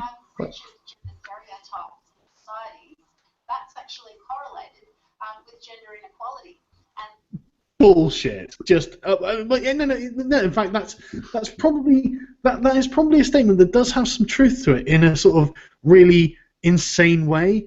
Because what they consider gender equality is absolute parity. They're not talking about legal equality, which is something women have, and then freedom of choice, which, you know, I think women should be free to choose whichever life path it is they want. And a lot of women do tend to choose the life of being a homemaker, which I think is completely legitimate, because I really think kids need stable family lives, you know, and women seem to enjoy doing the homemaking more than men do, and they seem to be better suited for it. Because one of the things I've had, you always hear about like the stay-at-home dad, and then I'll read like something on the Huffington Post where a woman's like, you know, I agreed to be the high-earning breadwinner in our family, and my husband stays at home and looks after the kids, and now I find myself resenting my husband and not finding him attractive. And it's like, oh really? It's not like, you know, hundreds of thousands of years of evolution have prepared you to expect a strong masculine breadwinner to come home with a lump of mammoth to feed you and the family.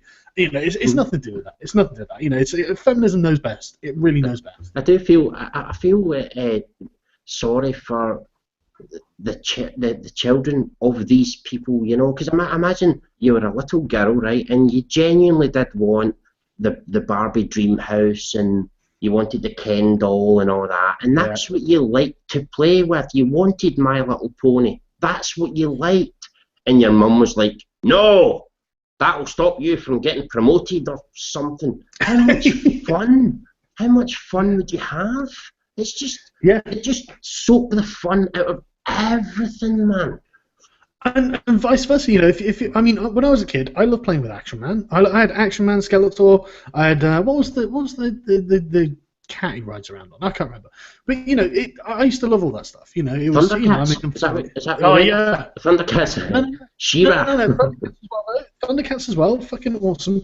If I was told as a kid, well, you know, these are masculine power fantasies, you see, and you're not allowed these anymore because they lead you into being a stereotypical man, I'd be like, well, I don't care. They were fun. Or even worse. Even worse, playing with like Skeletor and He-Man, and then your mum coming along and going, oh, that's going to encourage you to be violent towards women. Give me them. Oh God. Yeah. Now I want to be violent towards women. Fucking you. Jesus. Yeah, I'm starting to buy into your conspiracy theory. The feminists are actually trying to make. I'll talk about that. I'll talk about that later, because I'll put that out to people after this video. I'll put that out to people, right, and see what they say, right? See what they say. Yeah. we unfortunately also know that gender inequality is one of the drivers of domestic violence. Bollocks! God. It's always the fucking same. I could just imagine it. I can just picture it. You know, you've got Australian man and woman, and the Australian woman's like, you know, you don't satisfy me, all this sort of stuff, and he's getting so pressured, so het up, and he's like, you know what, right? Because you don't earn as much money as me, I'm gonna punch you in the face, just square in the face, right, like bam. And she's just like, fuck, this gender inequality has come back to bite me again. Just, sorry, it fucks me off. Just loopy, man. They're just loopy, man. They just complain about everything. Oh, gender pay gap. Oh, there it is. Had to come up, didn't it? Had to come up. Always has to come up. Excuse me, feminist. Is there any chance you could tell me when the next bus is due? I get paid less than you. Oh, for fuck's sake! Yeah. And then you got Jessica Valenti saying, "Well, why don't we just pay men less?" Because that's illegal. She's another one. She goes along with my theory. Think of everything she's ever said. You know? It would not surprise me, but well, yeah. It's only a minute left of this. So. Children's toy marketing isn't entirely at fault. I think the more you reinforce gender divides, and there's evidence for this, the more likely it is that you will have violence against women and gender pay gaps. Blame it all on the toys that came out. Well, I would like to see any of the evidence for this, any of it at all. Just a study. You could tell me the name of the study, and I will find it myself. I know the evidence, right? See that woman that was just speaking there? Yeah. What she does is she says to men, right, that, hey, see those toys? They lead to domestic violence. And the man goes, fucking stop talking shit. And she thinks, oh, hey, that leads to domestic violence. No, it was because you were talking shit and you needed a good slap. Fucking hell, man. Yeah, fuck it. This shit pisses me off. It's just completely unsubstantiated bollocks. You know, none of this is proven, and they just say, well, there is evidence. So, well, go on then. You know, come on, I'm waiting. I'm always open to evidence, for Christ's sake. Let boys be boys, let girls be girls. That's always been my philosophy. That's a fine philosophy. Let kids be what they are, you know. Mm-hmm. Put under the tree this year is a simple decision for Independent MP Bob Cather. All the dresses I'm going to do with, all the boys get guns, and all the girls get dolls. Yes, but the girls want those dolls. Yeah, that's the difference, and the boys want the guns. You know, and the girls wanted the dolls. They got what they wanted. Oh, imagine that. People being happy and feminists not. That's awful. That's oppression, probably. That's misogynistic if ever I've heard it. Toy marketing, parents and manufacturers would do well to be a little more imaginative when it comes to gift giving.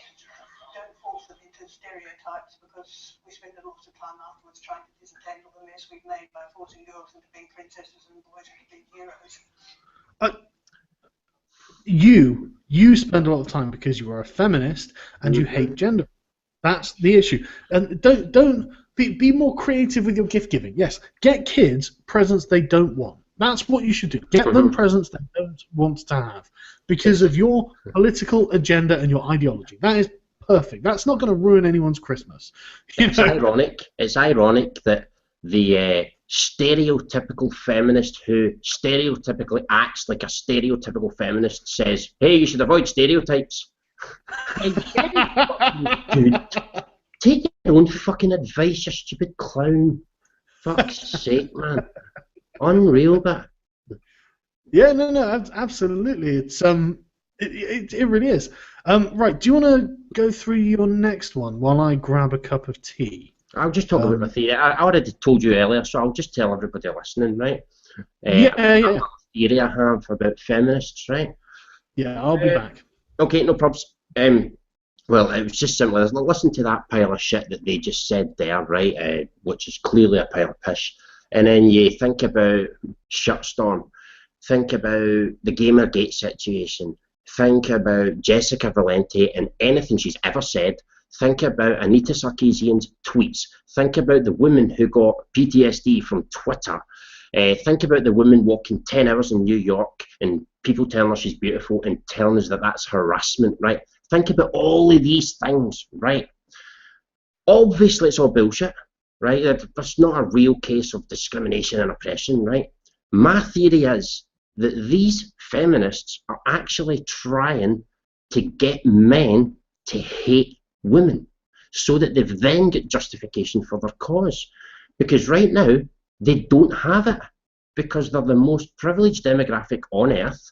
It's very difficult to refute that, and it's very difficult to convince people that you're a victim or oppressed when you're actually part of the most privileged demographic. So I think they're actually working to get men to hate women, and the reason I say that, right, is like I say, the PTSD on Twitter, right?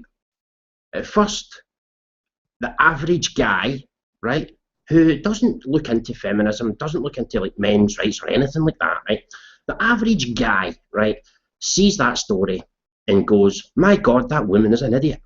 And then that same guy, right, sees a story about a woman walking 10 hours getting called beautiful and then saying it's harassment, then goes, "My God, that woman's a fucking idiot." And then he sees a woman complaining about a shirt, and then eventually that man starts to go, "My God, women are fucking idiots, and they're really unlikable. I really cannot like those people. They're so horrible, idiotic." And like take Feminist Frequencies tweets, right? Something bad happens, like a comet hits the Earth. Well, that was because of toxic masculinity, and we all know it. So that's the narrative that gets pushed.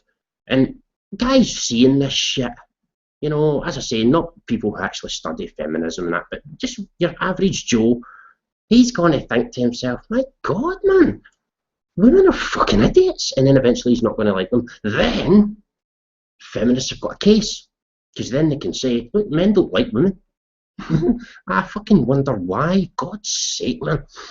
But anyway, that's my theory. What do you think? Do you think their whole agenda is basically to, not for, we know it's not for equal rights, we know that's not the agenda, but when I think of everything that they do, and I think, right, if that was their agenda, that actually makes sense.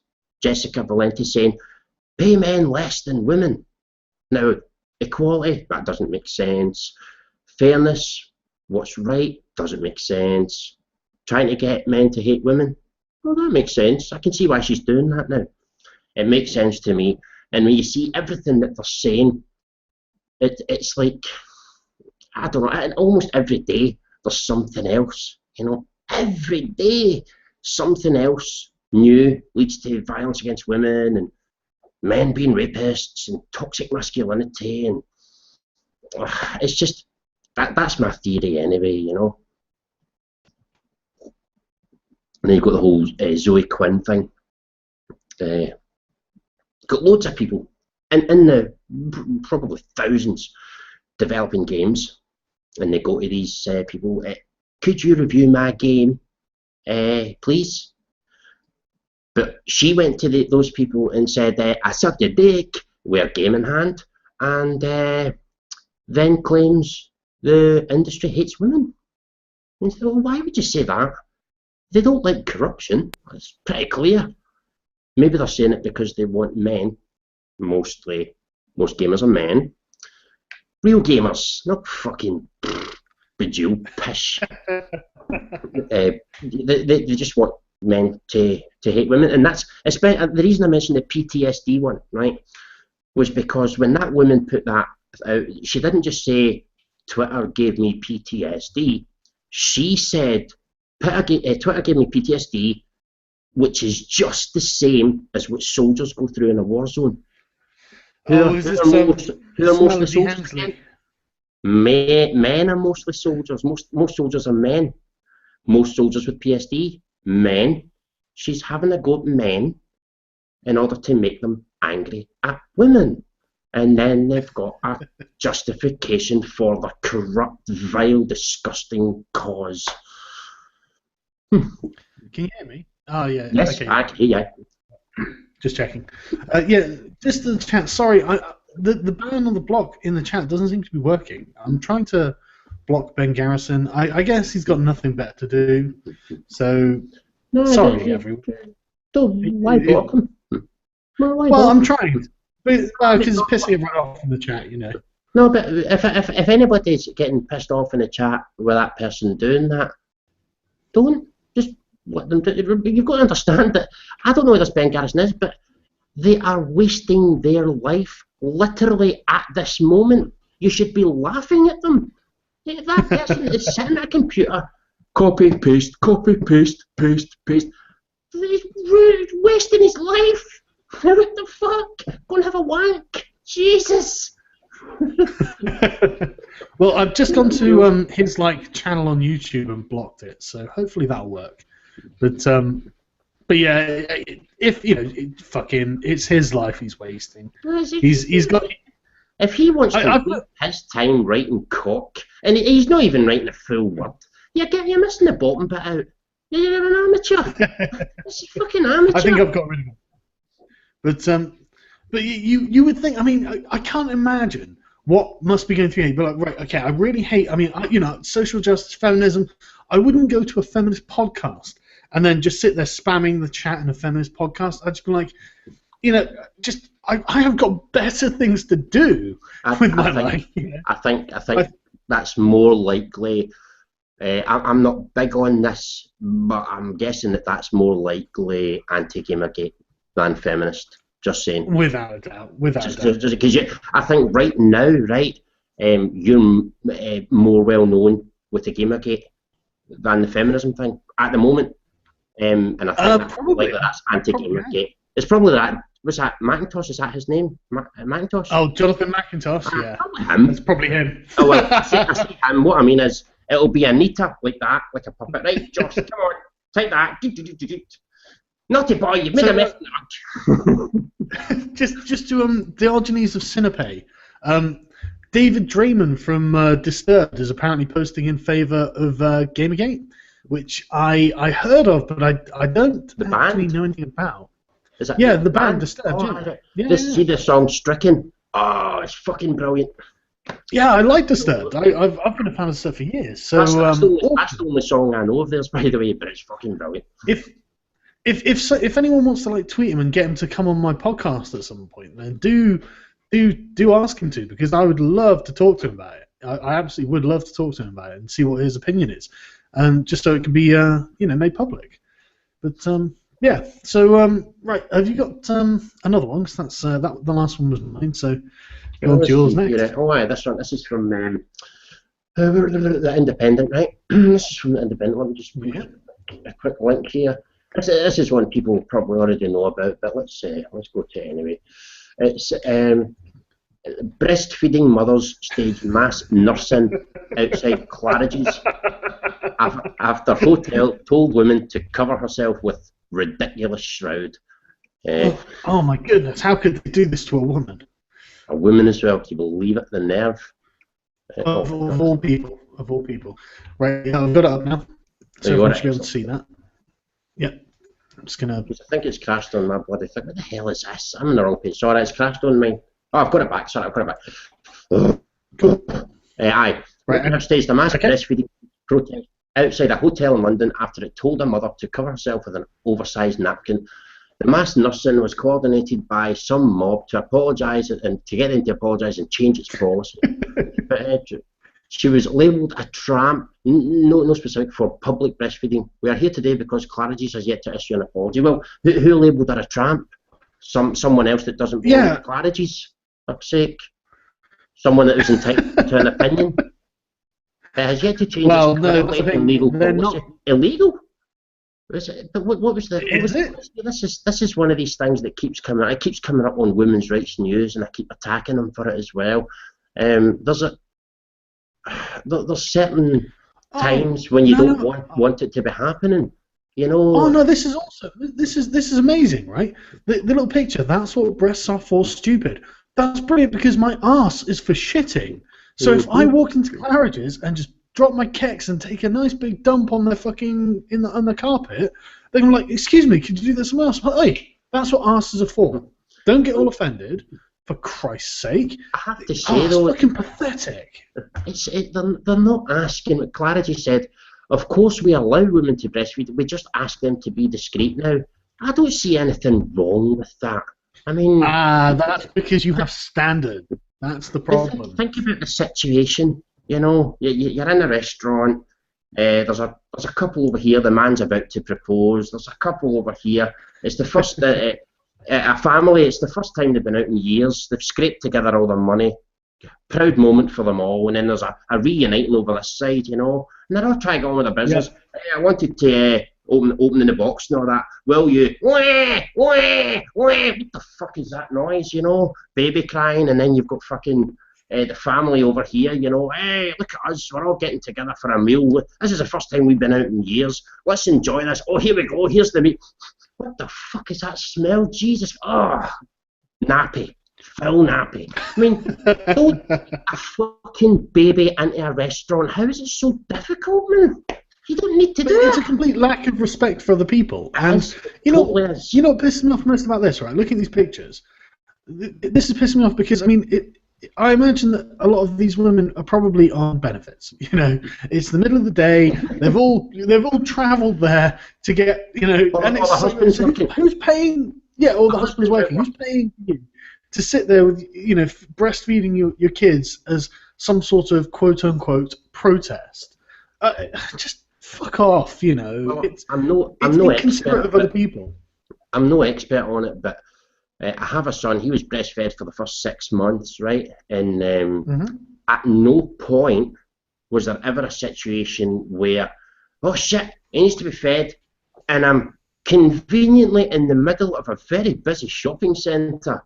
I mean, so, here's what I think, right? And I know lots of women will say, oh my God, you just hate women, right? I think a lot of women do it for attention, because there is no reason They probably do. in this day and age to be caught short, right? You can use formula for the one-off occasion where you're caught short. How often does it happen, though? Because the thing with children, with babies, is, you know, when you get used to the time when they're going to be fed, and, you know, you plan ahead. These people don't want to plan ahead. It's simple as that. And to go into the middle of a restaurant where everyone else is eating and there's a baby on your tip, you know, it can put other people off. How can people not be considerate, man? God. Well, this article just gets even better, right? This is excellent. Businesses may ask mothers to perhaps sit in a corner. He suggested. Nigel Farage suggested this, which obviously means he's a racist and a sexist now. And a number 10 spokesman said, the Prime Minister shares the view of the NHS, which is that breastfeeding is completely natural and it is totally unacceptable for any woman to be made to feel uncomfortable. Oh, God forbid. God forbid a woman feels uncomfortable. Made to feel uncomfortable. I mean, it's not like this is all about consent. I mean, you have to consent to feel uncomfortable. And if you're feeling uncomfortable, maybe that means you're doing something that lots of other people find inappropriate or impolite. You know, no one's saying it's wrong to breastfeed. No one's saying that. Just like no one's saying it's wrong to take a dump. But there is a time and a place for it, and it's not always in public in restaurants when other people are eating. I mean, come on, you selfish bitches. You know, just for 5 seconds, think of someone other than yourself. Yeah, but I feel slightly uncomfortable. Yes, I'm sure you do, but you are making everyone else feel uncomfortable now, so why don't you just, you know, just leave, or go to the corner, or go to the, or just put a napkin over, just something, just a little deference to other people. It's inconsiderate. It's not really the sight. You can avoid the sight. It's the noise, you know. And remember, these people are trying to eat. And remember, Claridge's is expensive. A lot of people who go there would probably saved up a lot of money to go there. Yeah, look at these women. There's no way these women can afford to go to Claridge's, is there? No. Fucking plebs. So yeah, another protester said, we're encouraged from the minute our children are born to breastfeed them, but then there's no one for us to do so in comfort. Is breastfeeding okay because it's best for the baby, or is it just best for the baby behind closed doors? There's loads of places to do it. There's loads of places to do it. Why does it have to be in the restaurant? You know, why? Why couldn't it just be anywhere else? You know, and again, the spokesperson from Claridge's, of course we allow them to breastfeed. We just ask them to be discreet. No, sorry, that's too much. We have got Tracy Orms here, just, Stig of the dump, who wants to get her tits out and have a suckling infant in the middle of a fancy restaurant. Thank you. Well, when you think about it as well, standards. There are no standards. But think about it as well, right? It's okay, so she's caught short and the baby's hungry and she has to do it, right? Well, sometimes babies unexpectedly have a fucking big stinking shit. Sometimes they have a massive puke. This could have happened in the restaurant. That's why a lot of people don't like babies, not children, but babies in the restaurant, because if they puke, all of a sudden it's like, right, I'm done with my pasta. You know what I mean? And you don't want to use it. And again, it's not that anyone's saying there's anything wrong with breastfeeding or that you shouldn't breastfeed in public. It's just have some fucking decency and consideration for others, just for 5 minutes. You should put a sign up on the door with nothing to do with breastfeeding, right? But just put a sign up saying no attention seeking. See how women like that. They won't like it. They will hate that. So I've got one here that I'm just going to load up because I can't remember exactly what it was now. Oh yeah, that was it. This was a Gamergate one. So just so everyone else knows, how caught up are you on Gamergate and whatnot? Me? Yeah. Well, I'm not really into the Gamergate thing. It's got to the point now where on my YouTube video feed, almost every second or third video is about Gamergate. It's become the kind of thing that people want to talk about and they've all got an opinion on. And I've just never been really into, because I said to you a while ago that from the very start, I have never understood why anybody listens to a person that is paid to give an opinion about something. Right? I just don't understand that. I understand being annoyed at the corruption, but the Brianna Wu thing, the things she's saying, I know some of that. Is the thing you're going to show all Gamergate has done is ruin people's lives? Is that the one? No. No, okay. Zoe Quinn one, no. Because I've got that. I was thinking maybe you've not found that, but that's okay. But no, I know what's going on in it.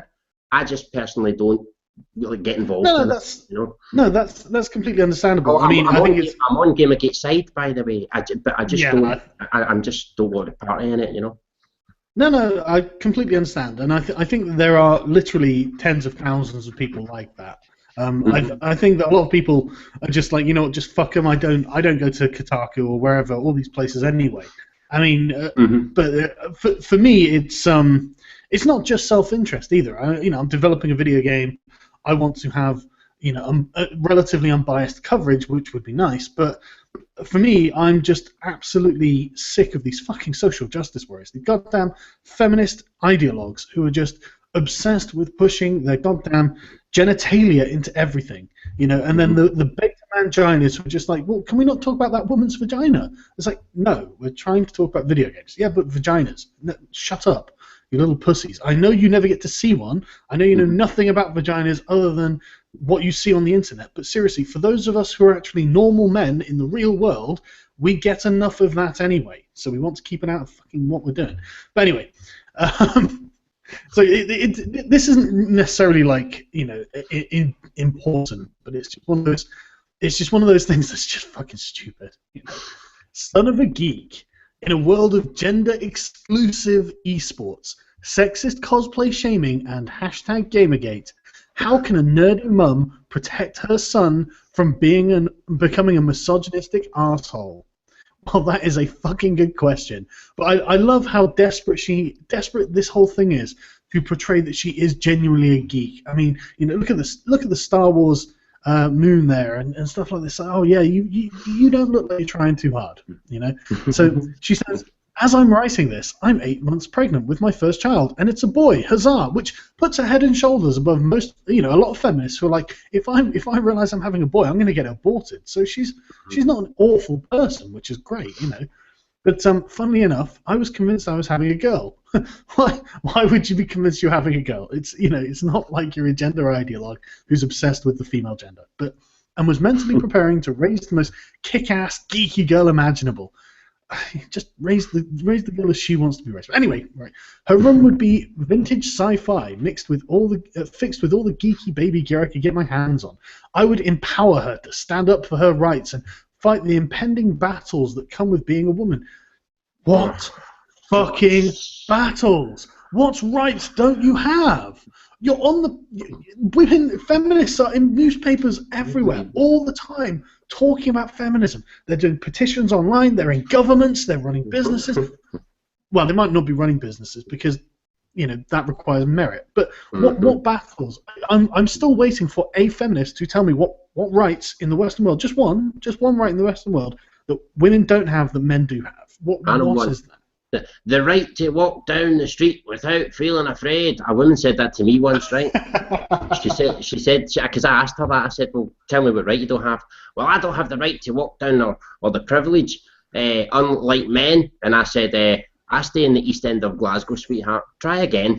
She was like, yeah. Right, okay. I lived in Coventry for 2 men don't years. fear walking the street. You know what I mean? Jesus. Yeah. I went to Coventry for 2 years, and my house was on the front page of the local newspaper because there was a fucking gang shooting outside where some guy got shot. And it was just like, right, okay, nothing to do with gender, everything to do with psychos. I mean, me and you could walk right through Ferguson right now, just whistling, and we'd be fine. We'd be safe. Pair of white guys, of course, would be fine. Totally safe. We were totally safe. There would never be an issue. I mean, hell, we could probably just... We wouldn't even be scared at all.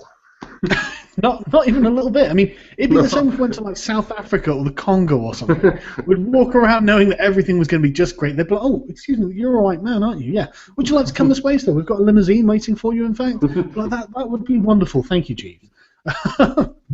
But granted, she might not take to my geekiness, and that's okay.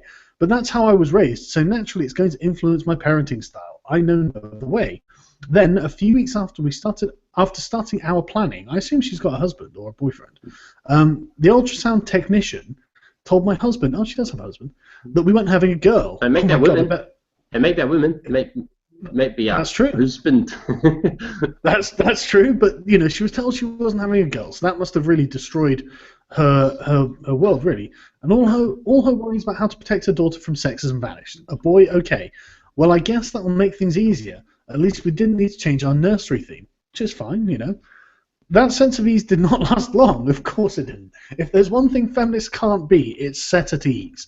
They're not happy unless they're worrying about something. Because as it happens, my pregnancy coincided with a particularly vitriolic gender war in my community.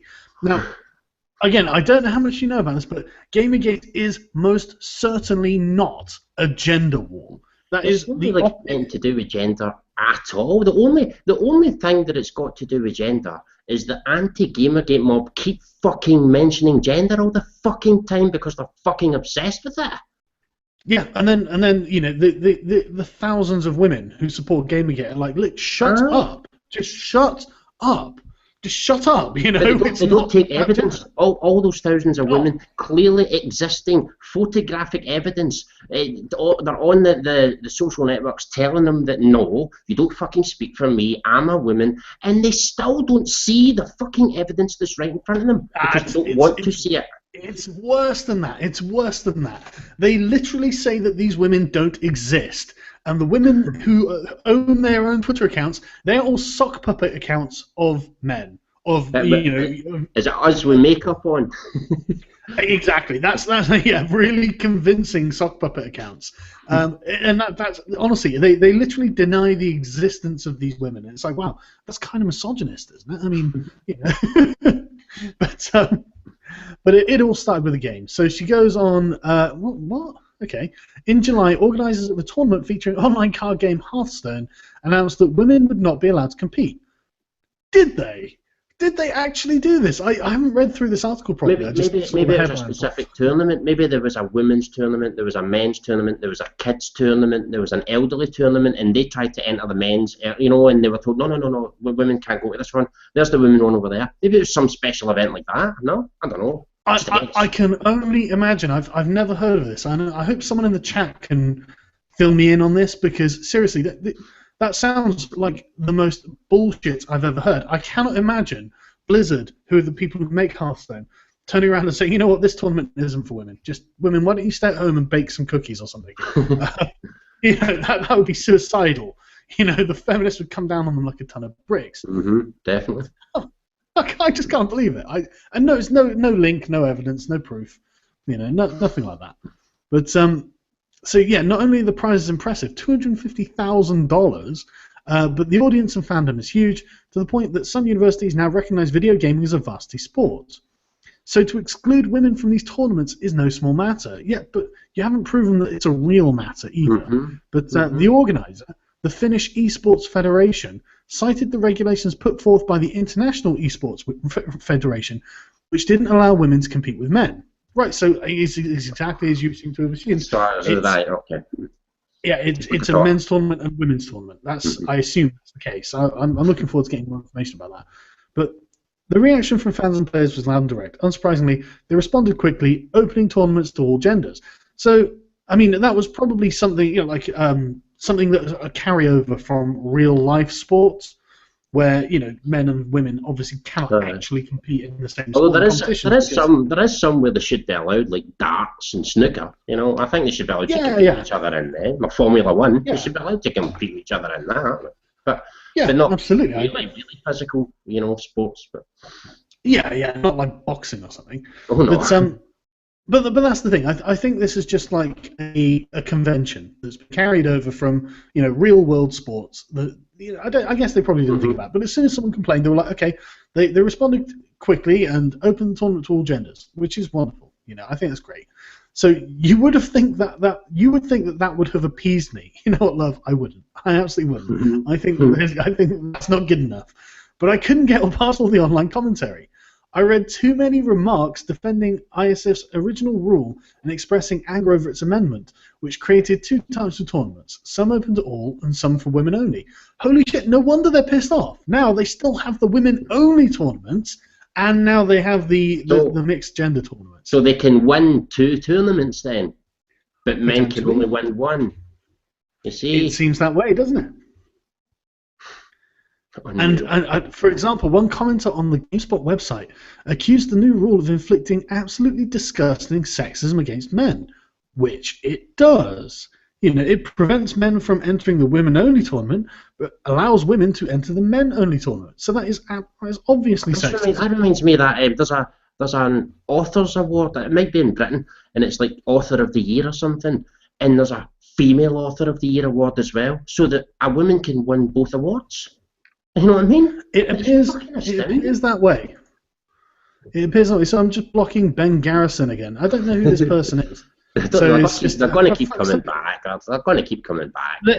They are. Sorry, guys. I don't know who he is. I don't know what beef with me is. They knew you were going to be on live. They've prepared for it. It's definitely anti-Gamergate. Definitely anti-Gamergate. I'm telling you, man. I'm sure it is. So and it won't be a man, by the way. Oh, probably not. Or maybe it's an incredible beta faggot, you know. But yeah, so it was fine before. Men and women have their own little playground, but now it's some sort of PC abomination, which is, you know, it's a fair comment, I think. You know, it was fine before. Men had their own thing, women had their own thing, and now it's, you know, after feminists got hysterical about it, now men don't have their own thing, which is how feminists like it. If men have their own space, feminists become terribly afraid that suddenly men are going to go there, congregate, and get like this idea in their head that maybe they should commit some sort of gendered genocide against women and just, you know, just overrun everywhere and just, you know, take women into slavery and start whipping them and forcing them down the mines or something. I don't know what they think is going to happen if men have their own spaces, but I can only assume that that is the case. It's similar to the Wimbledon thing, where the way these women can win 2 tournaments, right? In Wimbledon, because women play fewer games, they can actually win the singles and the doubles and the mixed doubles. They've got lots more energy, whereas the men have to play set best of 5, you know? Yeah, and the women only play best of 3, don't they? So they can make more money, because they're getting the same money, remember? They get the same money. So they're doing less work. More money than the male winner of Wimbledon. You know, so. Yeah, exactly. Tell me that's not a fucking double standard. You know what I mean? No. But the thing is, this commentary that now it is sexist against men because I mean, I don't know why they still run a women-only tournament. Why would they need to run that if there is a co-ed tournament? You would think there would be no need for it. It's so that they've got women on the same place or something. It's so a woman can win the tournament because let's be fair, it's going to be a man who wins this tournament. It's going to be. Unless Farmville's the game they choose to. Yeah, but if it was, men would be more dedicated to winning it. I know. But anyway, the commentary failed to recognise that women have been tormented and alienated for so long that many women would feel unwelcome and unsafe in co-ed tournaments. Holy fucking shit. It's just simply, who cares if you feel what you feel? Who cares what you feel? Why do you think people care what you feel? They would feel, they absolutely would feel because they've been tormented and alienated for so long. Tormented? Who is... Just come on! Can you substantiate that bullshit? You know, and they'd feel unsafe in co-ed tournaments. I mean, they'd be sat there thinking, "My God, I'm surrounded by men and women competing in a tournament. I think I'm going to be raped and murdered. I think I'm going to get killed here. This isn't safe. I need to call the police." And the arguments were dumbfounding. I mean, they're dumbfounding, obviously. Is this the kind of community I'm so eagerly preparing to raise my son in? What, a community that has a co-ed tournament? And a woman's tournament. Why do you raise them in your home? God knows. But a community where boys are taught that women cannot compete on an intellectual level with men. Listen, by women. They're taught that by women. Yeah, but is this on an intellectual level? I think it's playing games. Is that intellectual, or is it, I don't know, reflexes? I think it's like you said, determination has got a lot to do with it. Men are more determined to win than women are. It's as simple as that. It really is that simple. Generally, they generally are. I mean, you do get women who you get the occasional woman who is very, very driven. You know, and she's very into what she does, and she understands that there are no half measures. You know, that results speak for themselves, and it's that bodybuilder phrase, isn't it? Iron doesn't lie. You know, it's that. It's the you put the work in and you get the results. And can you bring it? Exactly. Can you bring it? I mean, a lot of women make excuses because they are allowed to make excuses, but thankfully there are some who don't. You know, thank God. But they need to be louder. Yeah, they absolutely do. They need to start telling these idiot women who just want an easy ride, look, shut up and do the work. You know, everyone's doing the work. You want to be treated like a man, men do the work, so you need to do the work too. Aye, stop making people dislike me with your stupid nonsense. That's what they should be telling. Exactly. And that's the thing, isn't it? You know, if women as a stereotype were, you know, they knuckled down, did the work, and they cracked on with it, men wouldn't have stereotypes about women looking for an easy way out or an easy ride or anything, because it would be inaccurate. You know, they'd be like, well, shit. You know, women seem to be fucking powering on. In fact, we need to work a bit harder because look at them, they're showing us up. You know, but she goes on to say, it's difficult for me to believe that all these male gamers lacked female role models or peers who could disprove their misguided beliefs. What misguided beliefs? What are the...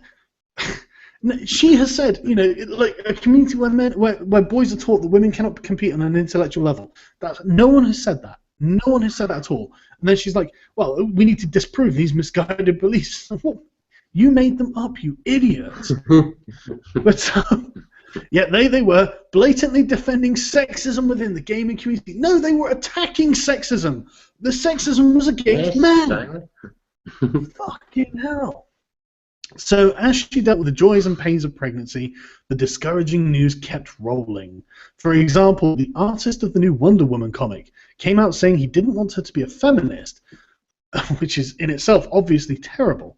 Cosplayers from San Diego were verbally attacked for rebuking sexual harassers by stating cosplay does not equal consent, which I'm sure that no one thinks it does. And most famously, a sexist movement called Gamergate emerged, trying to defame women in the gaming community. Holy fucking shit. I mean, Yeah, that's what's getting that. I mean, I do think if you go to like Gamergate.me, that is literally the banner headline. We hate women and we want them out of our games. That's what they say. But they have It's to not say like, that though. They have to they say do. that because if they don't say it and they say anything else out with that, gullible people might actually think, oh, hang on, that's not what Gamergate's about. So they have to say it. They have to keep the gullible people happy, you know. Well, they absolutely do. I mean, it's not like Gamergate, for its official mascot, has taken on. I thought they'd have a picture of it. They've taken on this mascot called Vivian James, who was designed by people on 8chan for the Fine Young Capitalists, who are a radical feminist group who are trying to get women into games. And what they basically did is say, look, we'll make the game if a woman designs it, and we'll have a competition. And the main sort of character that was designed for it was a woman. You know, it was a girl. It was like a girl wearing a purple and green shirt and, you know, like a kind of like disaffected Generation X expression. She's awesome, absolutely awesome. but that is the mascot the gamers created for themselves. You know, male and female gamers. It pisses me off when they say that this is some sort of sexism thing. It really does, right? But yeah, so it all adds up to this fact. The community I've always held so close to my heart is failing us. Hang on. You have in no way shown you are part of a gaming community in any way. You've got no interest in it. You've never tried to do it. You've displayed nothing. Every news story seems to highlight how far we have yet to go towards gender equality. How much more equal can you get than having a man competition and a woman competition? That seems equal to me. But I can't help but think of these families of the offending geeks. I wonder how they were raised. It's just like, they were probably raised in egalitarian households. But do you see what they do there? Do you see? This is what they do, right? In one breath, she says, a community which I hold dear to my heart. And then in another breath, she says, those fucking geeks. Do you know what I mean? Mm-hmm. It's like, are you sure you're part of that community that you're calling geeks in a derogatory fashion? Fuck? And it's always the way. It's always the way. They really want to be a part of this thing until someone offends them, and then they hate them. You know, and it's just like saying, you know, yeah, come on, love. You know, you don't. You just want to be cool. You know, that's the thing. You want to be in with the in crowd because you're a fucking sheep. But yeah, she says that she's always been aware of sexism and misogyny within the geek community. Of course, I mean, obviously it's misogynistic. But my awareness stems from the fact that I am a woman, the embattled. Women are embattled. But now, as I'm dealing with all the fears and uncertainties with parenthood, I've been thinking about my arriving son and re-examining things from a more masculine perspective. I believe that. I'm sure she has. Yeah, I doubt she can, but no, let's pretend that she can. A daughter would need to know how to protect herself from sexism and fight injustice. But a son does not require this protection. His privilege allows him to ignore injustice. The privilege of not having his own competition to fight, you know, to compete against other men in, you know, the privilege of having no male-only spaces. That's the sort of privilege men have. But sexism is still a threat to him, of course, in that he could very well become a perpetrator of it. And so how can she protect him from being a perpetrator of sexism? Well, this keeps going on forever and ever and ever. And as you can imagine, she talks a lot of shit. This is brilliant. Using the Gamergate hashtag, people in the community have actually forced multiple women out of their homes via death threats, rape threats, and leaked personal information, which it's total bullshit. None of these threats have been linked to Gamergate. None of these threats even used the Gamergate hashtag. But not only that, people in Gamergate, obviously, they've got their own harassment patrol where literally they've got hashtag harassment patrol where people literally bring it to their attention so they can report it to Twitter to get it banned. It's just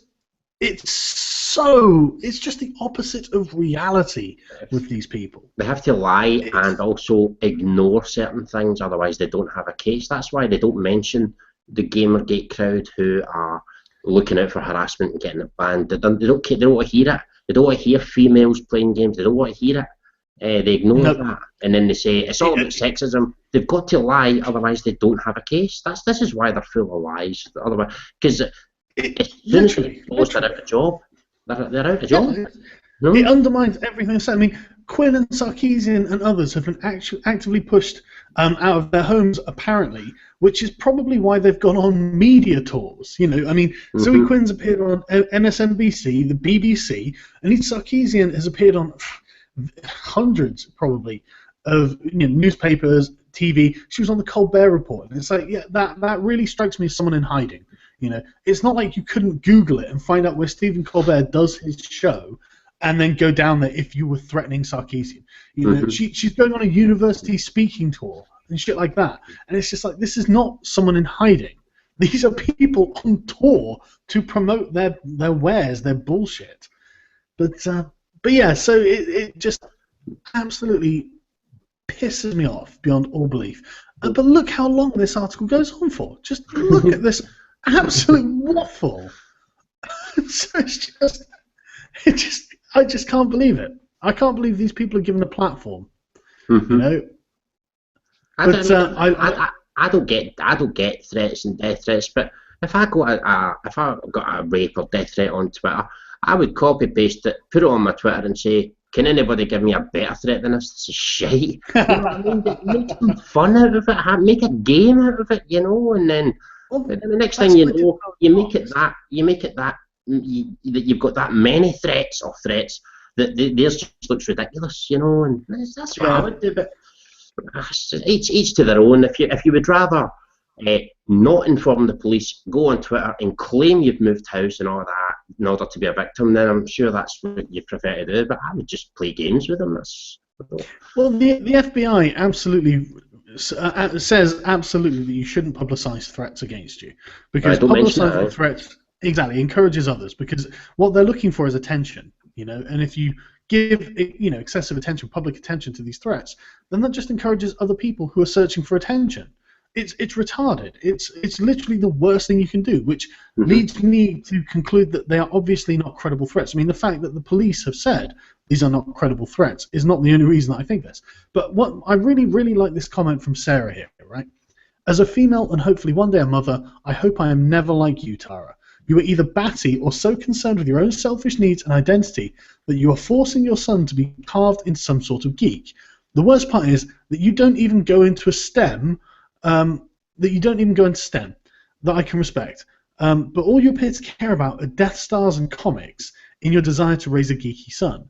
What if he loves football and fishing? What if he wants to be Derek Jeter? I don't know who that is. It doesn't sound like you leave much room for approval. And I won't even go into your misrepresentation of Gamergate.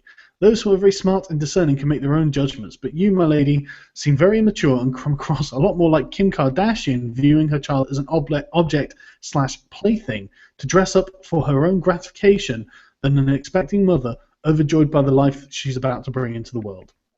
That is an amazing post. Good comment. Well done, Sarah. Yeah, I mean, and just below that, my best friend's sister makes $69 an hour, which I think is wonderful. Good for her. You get that all the time, don't you? Is that not one of those? I thought that was one of those. It's one of those stupid spam things, isn't it? Yeah, it is. Do they work? Do they possibly work? There's that. I've just sent you. What link did I send there? There it goes. The other Gamergate one that I thought. If you missed this, I'm very surprised. Did you miss this one? Oh yeah. The Zoe Quinn interview. Did you see that? I think I saw it, but we'll show everyone just to. I kept this. I thought this would interest you, to be honest. But yeah, okay. She's just Can you see that? So full of shit, man. I've got it up here. Let me see where they are on it here. No, I can't see it on the screen here. No. Let's see. For everyone, just you should be able to see that now. I can see Twitter. It's Twitter. Yeah, is it? I can see Twitter. There it is. Yeah, That's it. See, I find this quite funny. Zoe Quinn, she's got kind of fat recently, which amuses me because if her boyfriend's this rich kid called Alex Lifshitz, and he goes on Twitter by the handle Big Waffle Fan or something, and it's like, yeah, I can tell. He seems to be a fucking feeder. Maybe. But yeah, what did you want to say about this one? I just thought it's really the typical nonsense. Like, it's pretty much been covered to death with the Gamergate crowd. But it's again, when I speak to her, Quinn has been in the UK for 4 days. She doesn't know she's going next. She's been staying on friends' couches or hotels. There is no destination. How could I go back home? I have people online bragging about putting dead animals through my mailbox. I've got some asshole in California that I've never talked to hiring a private investigator to stalk me. What am I going to do? Probably to investigate you, not to stalk you. Go home and just wait until someone makes good on their threats. What threats? Show us one of them. I'm scared that what it's going to take to stop this is the death of one of the women who's been targeted. But do you know something? Do you know what pisses me off about these scumbags, right? See if tomorrow, right, it was headline news, breaking news all over the world, right? There's been a massive shooting at Cosplay, right? Some man shot 20 women, right? Most people like us would think that that was tragic. People like this cunt would go, yes! Yeah, beauty! I can throw that in the faces of everybody forever, and they would actually get pleasure from such news. The same way they get. Oh, I've actually got one of these up today. This has been in the papers. Oh, fucking, here it is. This is something they keep going on about because this is what they've done with this one. 25 years after Montreal massacre, gender-based violence persists on Canadian campuses. I mean, Lepine shot, was it 15 women or something? I can't remember. But they tried to see when that happened with the Mark Lepine. When that happened, I bet feminists fucking loved it. I bet they didn't think, oh my God, that's terrible. I bet they thought, oh, you beauty. I'm going to get so many articles out of this. I'm going to get so much victim status out of this. You beauty. Well, I tell you, this article, I think have you ever heard of a guy called Virmo? I've not, no. I'll send you a link to him. He's this a Romanian guy, and he's got the funniest accent in the world, and I think he covered this one. Is he on YouTube? Yes. He's on YouTube. Yeah. I'll send you a link. He's really good. And basically, he grew up in communist Yugoslavia, I think it was. So he's like, all of this. I know that name. I think. By the way, I'm sorry. Sorry, carry on. Yeah, no, sorry. He's like, all of this stuff sounds incredibly communist to me. Incredibly communist. And but the thing is, if you look at this, there is so much cognitive dissonance in it. It's unreal. Like, you've got like she's sitting uncomfortably on a plastic chair. It's like, why would I care how comfortable she is on her plastic chair? Why is that person information to me? And obviously everything. Exactly. It's to try and make you feel an emotional connection. But I mean, look, she looks like she's an attention seeker. Everything about her it's drawing for attention. Look at all her tattoos, the V-neck thing, the dyed hair. It's attention. That's what she's after, right? And it says she's collected 16 gigabytes of online abuse. It's like, well, go and release it then. I want to see the 16 gigabytes of online abuse you've had, Quinn. I really want to see it. But her version of abuse, it won't actually be abuse. It'll be people disagreeing with her and her ethics. That counts as abuse. See, when you disagree with bad ethics, that's abuse. Oh, it is definitely abusive to disagree with her ethics. So she says, Quinn is in the UK to talk about her work as a games designer. And it's like, really, I thought she was on the run from these terrible threats. Make your mind up. Yeah, exactly. Make your fucking mind up. Yeah. So, it keeps going on. So, I mean, it's kind of represents it correctly. The vociferous video game protest movement that exploded across the internet in August, leaderless and chaotic, this ragtag community of self-identifying quote-unquote hardcore gamers sees its culture under threat from insidious outsiders, usually feminists and academics, who are challenging the industry on its sometimes questionable representation of violence, minorities, and gender. Gamergate wants video games to be left alone. That's quite accurate. I mean, it doesn't say anything about the corruption of the press, but there is a lot of truth to what's been written there. I think people really do want these feminists and academics to just piss off, or make their own games and watch them fail in the free market. But the undercurrent, however, has always been darkly misogynistic, of course. So she goes, when I speak to her, Quinn has been in the UK for 4 days. She doesn't know where she's going next. She's been staying on friends' couches and hotels. There is no destination. You said you were in the UK to talk about her work as a games designer. So there must. I mean, what is she standing on a street corner with a megaphone or something, saying, "I work as a games designer. Someone listen to me." I mean, it's just bollocks, right? And then she's teary and shaking as she talks, but through it all, she's also funny and engaging. What sort of maniac is laughing at this poor teary-eyed girl who's shaking with trauma? And it's just like, yeah, that's hilarious. That's just hilarious. You, but I have never ever seen a woman pretending to cry and shake just to get her own way. I've never seen that before. Yeah, that has never happened in the history of mankind. I know history, man. That's never happened. Never happened. Mm-hmm. But this is the thing, isn't it? She's tearing, she's teary and shaking, but she's also funny and engaging. That speaks more about the author's psychosis than anything else. Why are you laughing at this? Or she's full of shit. I mean, it's that one or the other, really. Mm-hmm. But yeah, this whole thing is just bullshit. But sorry, I'll let you continue talking about it. This was your one, wasn't it? So. Oh no, I saved it for you because I thought you'd be more interested. No, that was the main bit I wanted to cover was the bit where she said she can't go home because people might put dead animals through her. You know, and what dead animals fit through a letterbox? Do you know what I mean? Now, what is her real concern here? You know? I guess you could probably get a rat, maybe. Well, there is an interesting story here, right? What I would like to see, I'm going to send you this link, and you'll understand why I'm saying this, right? I would really like to see the talk, you know, Sharon Osbourne, talking about this, and it's jealous woman breaks into love rival's apartment and cuts off her breasts with scissors because she was wrongly convinced she had stolen her husband. Now, when I read this and heard about this, I thought, that is fabulous. Well, obviously I fucking didn't, because I'm not a fucking sick fucking psychopath who should be locked in a fucking mental home like the viewers of the talk, like the audience of the talk, and the hosts of the fucking talk. But I'd like to see them talk about this and laugh their arses off at this woman getting her tits cut off with a pair of fucking scissors, only to find out she fucking picked the wrong woman.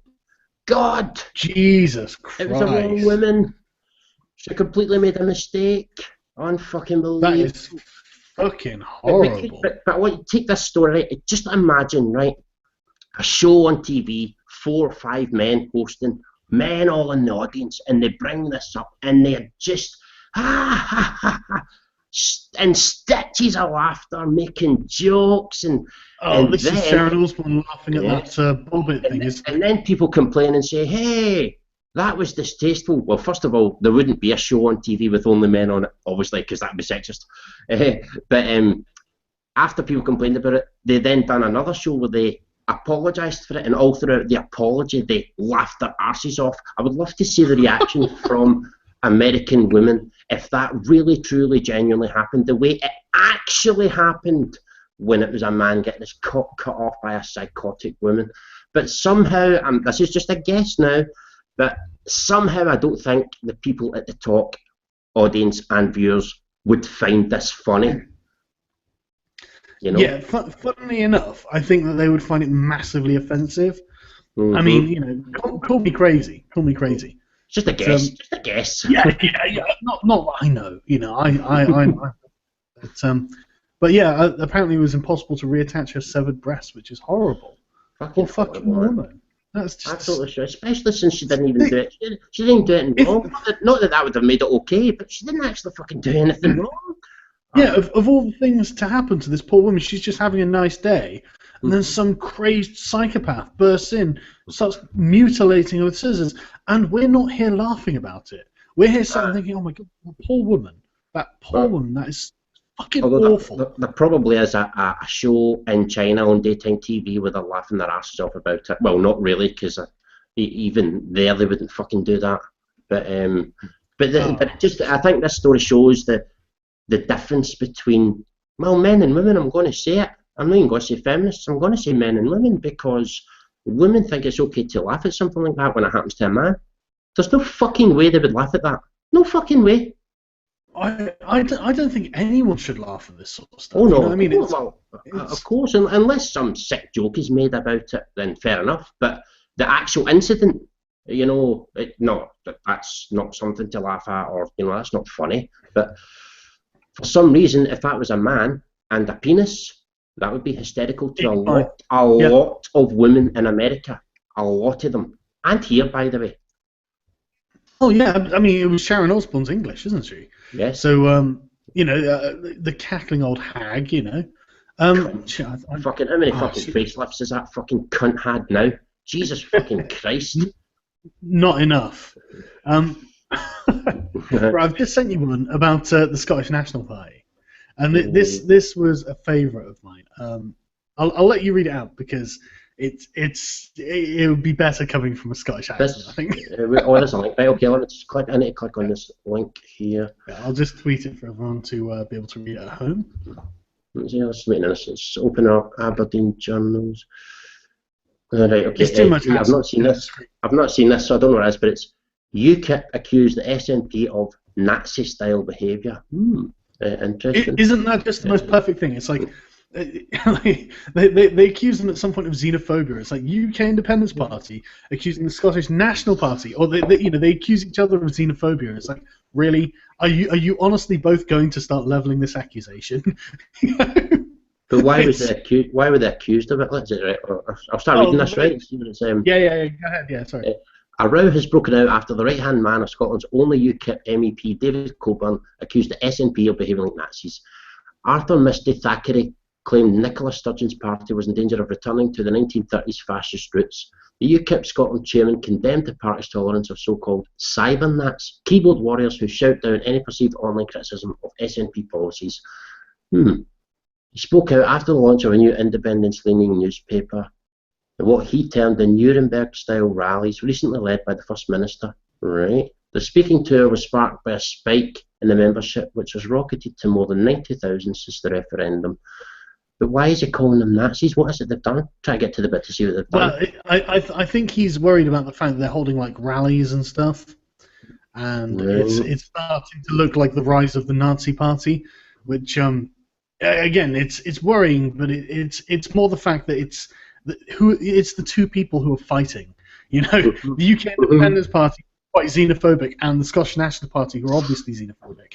And it's just like, go on, you guys go at each other.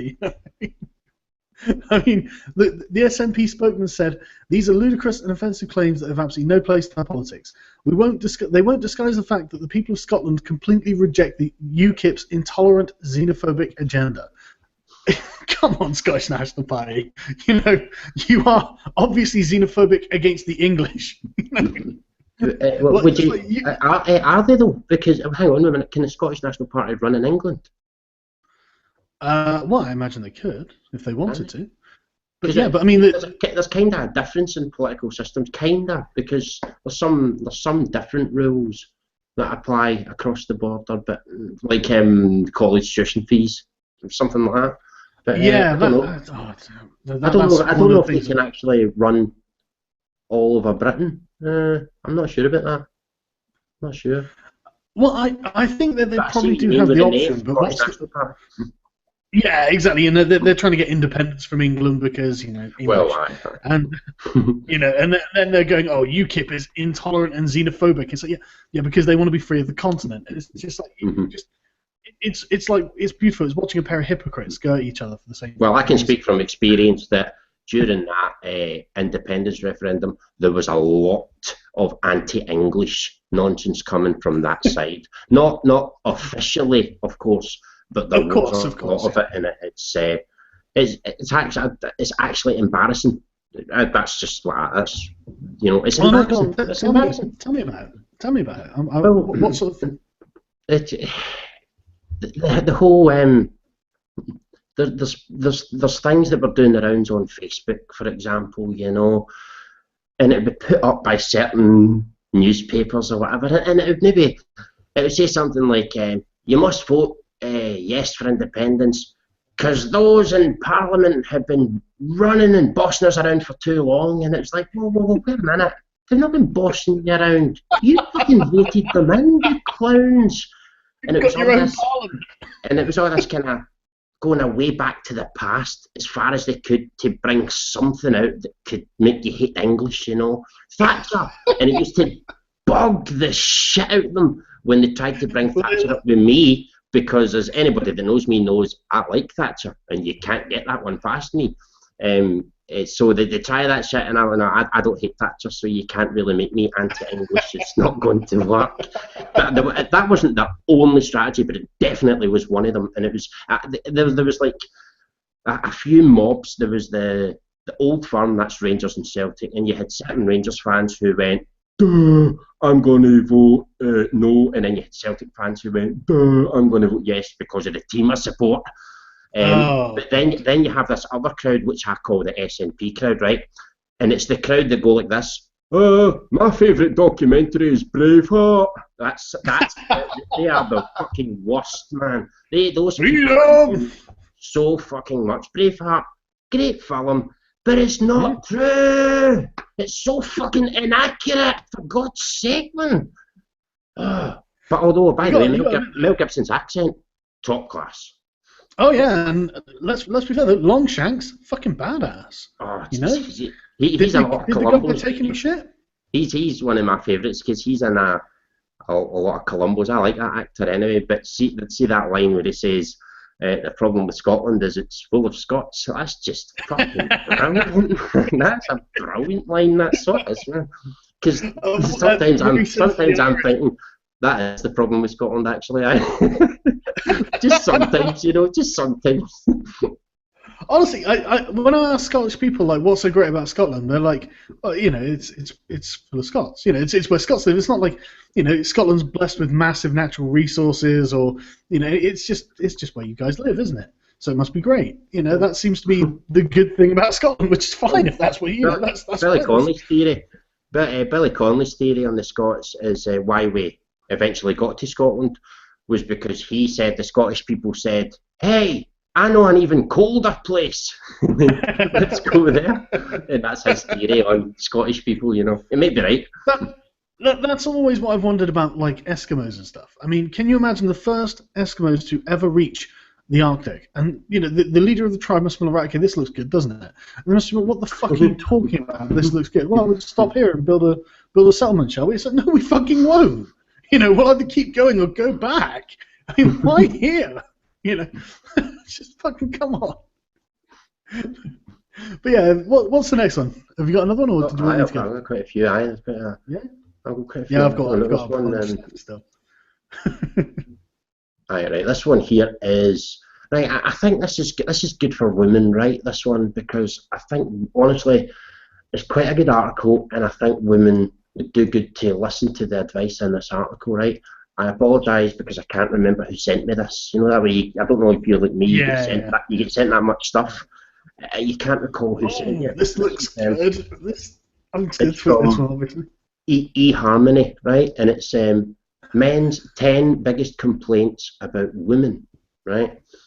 That is one. The very first one, I'll go through them. They're short and sweet, right? But ladies, pay attention to this, right? Just simply pay attention. Well, ladies that like men, pay attention. Obviously, yeah. Things that bug us. You like to play coy. If you like us, let us know. If you don't, let us go. This game where you pretend you don't care and secretly hope we chase you down is for teenagers. You think men like the chase? Perhaps. You think we like guessing whether we're wasting our time? No, we don't. That's the first one. You like to play coy. Yep. Stop it. The next one, you fixate on what we're thinking when you should be watching what we're doing. You ask, "What are you thinking?" And we say, "Nothing." You figure this must be a lie and decide that we aren't willing to communicate with you. The problem is, this is the wrong question to ask. We're action-oriented. You don't need to ask what we're thinking. Just watch what we're doing. Coming home late every night? We're not happy at home. Uninterested in sex? Probably crushed by stress. Not calling you back even though we said I love you? We don't love you. You can save the questions about musings until you see a change in our behaviour. That's the surest sign that something needs to be discussed. Now this is that's really because that's really accurate. That is a classic Is something wrong? No, nothing. You sure? No, nothing. And then if it's like they try to decipher what you're thinking. I'm not thinking anything. Stop fucking into my head. There was a great cartoon like in one of the newspapers I saw when I was a kid, and it was a man and woman sat on the sofa, and in her mind he's like, oh my god, he hasn't said anything, he must be thinking about this, and it's this huge block of text. I've seen that one. I've seen that. Yeah, and then the man's like, I wonder how I can fix my motorbike. But she's all stressed and thinking all these other things. Yeah, exactly. Yeah. It's brilliant. I've seen that one. That's a good one. Yeah. The third one is you don't understand and or like our need for alone time. Another good one. Mm-hmm. This often expresses itself with regard to hobbies. Say a man likes to play golf and has played for years. Many a man has gotten into a relationship only to have the woman complain about the time he spends playing golf. So true. She's jealous of this absolutely. time.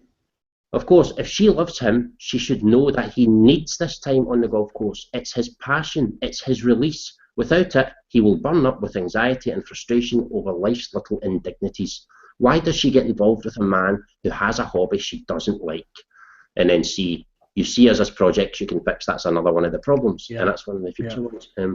Another classic, you have a complicated set of double standards.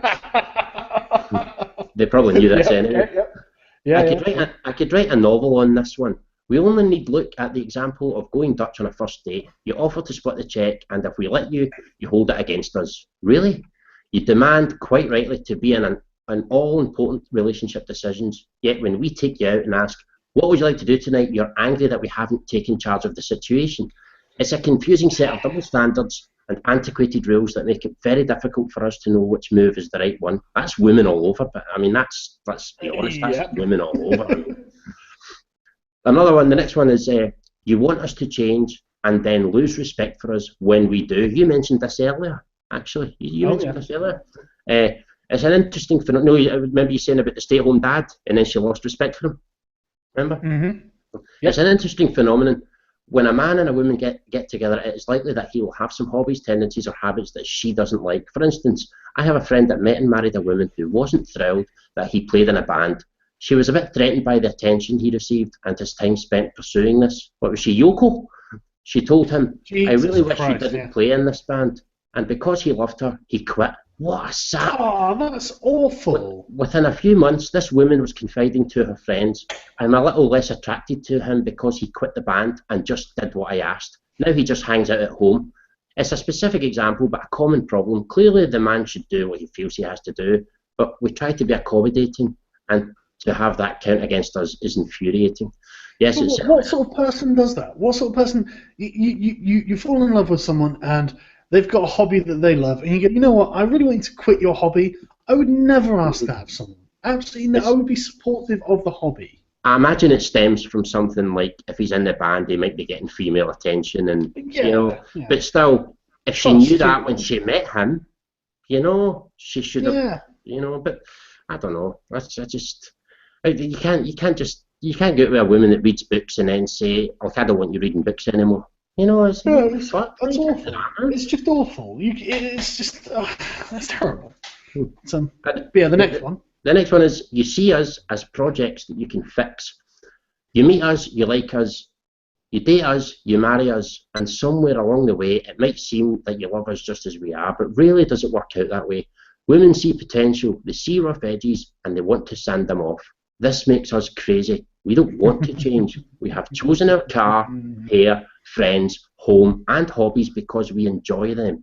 The knowledge that you are thinking, if he could only, is a deeply disturbing thought, and perhaps more sinister is the idea that this behaviour is so common that even if you aren't the kind of woman who wants to change, we expect that you do and are only biding your time. This is true as well. Even if a woman isn't trying to change you, it's probably biding her time, until she's far more comfortable. I can honestly say, I have never met a woman, or dated a woman, that didn't want to change something about what I do. Most of the time it's about the clothes I wear, because I tend to buy cheapo clothes because I'm cheap. But there's nice ways around it, though. There's nice ways around it. For example, she could buy you the clothes that she would prefer you to wear. I wouldn't wear them. I wouldn't wear it. I might just carry on wearing my jeans and t-shirts. Or she could do that little trick, you know, where this is a trick for men and to get away with looking at other women, right? But you look at another woman, if you get caught looking at her, you say, you would suit that, whatever she's wearing, right? And you get away with it, right? Just there's a little trick there for the guys, right? But women can do that as well. They can look at a handsome man who they like, who's dressed sense like, and say, you'd suit that, you know, and to make the guy think, oh, maybe, you know. It's just there's ways to go about it. That's clever, yeah, that's clever. Your expectations are set by Hollywood and sky high. True. Hollywood strikes again. I have a buddy that has plans to attend a Nicholas Sparks book signing so he can tell the man to knock it off. Most women know at an intellectual level that their man isn't going to be like George Clooney or Brad Pitt or that Italian guy from Under the Tuscan Sun. But in their heart they want it. They've been fed a fantasy about romance and passion for so long that when a real act of love comes down the pipe, he notices that the tread on your tyres is low and buys a new set. It hardly even registers. This is something that drives me crazy. I swear to God, Disney is so guilty of this shit. Right? If you go on like a dating website like Plenty of Fish, just do a search in your local area and see how many women describe themselves as a princess looking for their prince. And it's just like, listen, bitch, you're not a princess. We may live in a monarchy, but there are only like 3 princes. So you are very unlikely to be one of those women who lands. One of them's already married, yeah, exactly. One of them's already married, and you are better than his wife, and the other 2 are probably going to get much better women than you. So get some realistic expectations. Look around your council estate and realise you're probably getting a guy from your council estate. Probably, that's probably what's going to happen. By the way, do you ever watch a show called My Fair Wedding? Do you ever watch that? No, I can't say it's a reality show. I actually watch it because I think it's quite good. There's a guy, David Totero, in it, and I think he's gay. It doesn't matter, but I think he is anyway. And he basically goes to this bride to be, and she plans out our wedding. You know, now I've been watching this for like a couple of weeks now. It's on every night, right? And almost every time, this man will talk to these women, and they'll all say a similar thing. Oh, I have been planning my wedding since I was 6 or 7 or 8. Yeah. And they don't see anything wrong with that. When I was 6, 7 and 8, I was planning on being a fucking ninja. It didn't turn out. It didn't work out that way for me. Fuck's sake, I grew up. Jesus. But not only that, it's worse than that though. It's worse than that. Because if you are planning your wedding at 6 years old, you do not know who you are going to marry. Well, so the man is into... That's another thing about this show, right? He goes to meet the couple, right? And within less than a minute, the man, he's out the picture. He is not in the show again until the end where she's getting married.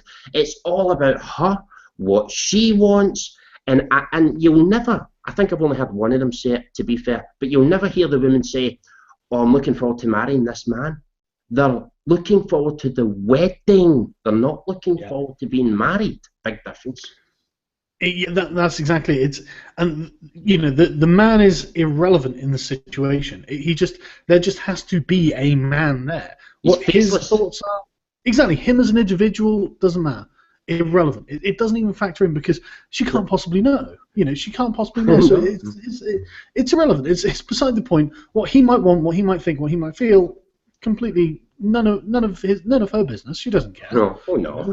She's got plans for her wedding, you know, and this is fully encouraged. It's completely encouraged to this. Definitely is. But, it's encouraging them to be fucking selfish.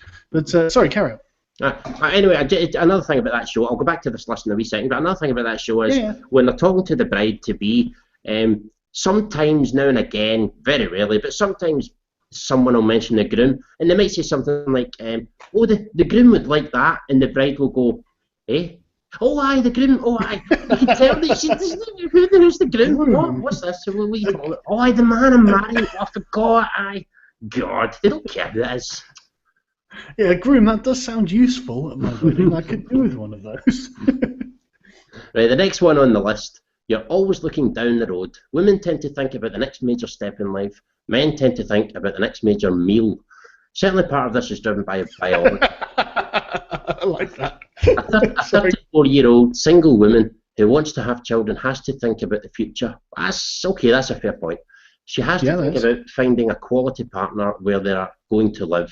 Is there enough room for the baby in the study? A 34-year-old single man has far less interest in planning or pushing towards some future major life goal. This difference in priorities. I'm not sure that's true. I think that a 34-year-old man is looking for his career prospects. You know, he's thinking, how can I grow my business or get that promotion or something like that. I think they do still have goals. I just think they're different. But frankly, I think a 34-year-old single woman should worry less about finding a quality partner and just worry about finding a partner. That's, I suppose, it is a fair point, though. If you want to see a big difference between women, if they want to have a family, they do have to spend a bit more time finding a partner, because men can't wait. We've got what almost could have possibly triple the time women have to do that. Yeah, that's true. That's true. But, this difference in priorities often leaves women in the unpleasant position of saying next, next, next when it comes to relationship events. There is a female drive to get answers to questions like, what are we? Are we exclusive yet? Are we going to get married? That makes it seem like they aren't enjoying the now and only worry about the future. Another good one. That's true. But I do still think that's quite a good point. I'll give women that one, because it must be shitty to be a woman. Say, especially if you're like mid-20s, you do want to have a family and you don't have a man. I mean, you're going to need a couple of years at least to get to know a man. I'll give them that one. Oh God, this is classic. I agree, but this is one I've done videos on before. It's, you want to read it? It's one that, I'll do this one, because this one, I hate this. You use your emotions as a weapon. You don't mean to. I suppose it isn't your fault that during an important conversation about the future of our relationship that you start crying, but surely you understand that this derails the ability to pursue the issue at hand. You've essentially played a kind of trump card. If we continue to advocate our side, we're bullies. If we give in, we're weak. And and what's more is that they use a man's desire to make the woman happy as a failing. You know, they'll be like, well, that doesn't make me happy. So, oh, well, I've done this to try and make you happy. So, well, I'm not happy still. And the guy's like, oh, Christ, you know, now I have to try something else. And it gives the woman the ability to keep moving the goalpost if she is that kind of woman and is so inclined. I'm not saying they all are, but there are plenty of women who are like this, and I've dated plenty of them. And it is abusing a man's good nature to do this. It really is. It definitely is, but in a way, men can prevent it by simply making it clear that no, do not bring feelings into debates. Do you know what I mean? Do not talk about feelings. And another thing as well, when my girlfriend was here, one thing that I would never happen with us is her crying, because I didn't stand for that. As soon as any crying started early on in a relationship, stop that. I'm not talking to you anymore until you stop that. You can't resolve anything. And I would walk out the room and not talk. I don't want to hear. I don't want to talk to you. The crying stops. I will not be manipulated with tears. Basically, the tactics of a child. I will not be manipulated like that. But men can do this. They can prevent it from happening. But it does happen a lot. Yeah, it really does, and it does my head in. It's. The thing is, I think a lot of women don't realise that they're doing it. You know, in their defence, I don't think they understand what they're doing necessarily, because it's second nature for a lot of women. Well, in a way, I don't really blame the women, because I actually blame their fathers, but I don't blame the women, because since they were little girls, that tactic has worked for them. Yeah. And it's not stopped working all the way up until they became an adult. That's why they still do it. Because men continue to let it work. And the reason I blame their fathers, by the way, is because fathers do not discipline girls the same way they discipline boys, which is a major problem all over the world, in my opinion. Oh, absolutely. I think again, like all things, I think it comes down to a biological drive. You know, the masculine urge to protect the feminine. I think. I really do. You know. But it doesn't do. I understand that urge, but it doesn't do the daughter any favours. Oh, yeah, absolutely. You know, to teach her to use these things, she should be teaching her to be stronger than that. You know, yeah, absolutely. You know, I don't like that crying, but in a way, I don't blame the women, because it's worked since they were 2. Why is it not? Yeah. Why would they not keep doing it? I suppose if it worked for me, I mean, if I could cry right now without being called a pussy every time I looked like I was crying, then maybe I would keep doing it to get my way. See, that's what the feminists are trying to free you from. You should be able to just burst into tears whenever you want. That's what Emma Watson. This is a classic Emma Watson. Men should be able to talk about their feelings. Right? Okay. Well, I'd like to discuss my feelings. Oh, stop whining! Oh, for fuck's sake. I can't win, man. There's no winning. There's no winning. And that's another thing about Emma Watson. It's like men should be able to discuss their feelings. It's like we do, just not with you because we don't want to. With you, we discuss them normally with our mates. You know. Unlike you, Emma, it's not all we talk about. There's other topics. God. Yeah. I tell you what, I would much rather discuss my feelings with another man. You know, just because A, I know that he's going to understand the perspective I'm coming from. But B, I really don't feel like I'm being judged by my mates when I'm like, if I'm feeling really down about something or something like that, and I need to, I want to talk to my mates. My mates are fucking supportive. You know, they're like, oh man, that fucking sucks. You know, what are you going to do? What can you do? Something. They'll propose solutions to try and, that I can try and take control of the situation again, and so I can be the master of my own destiny.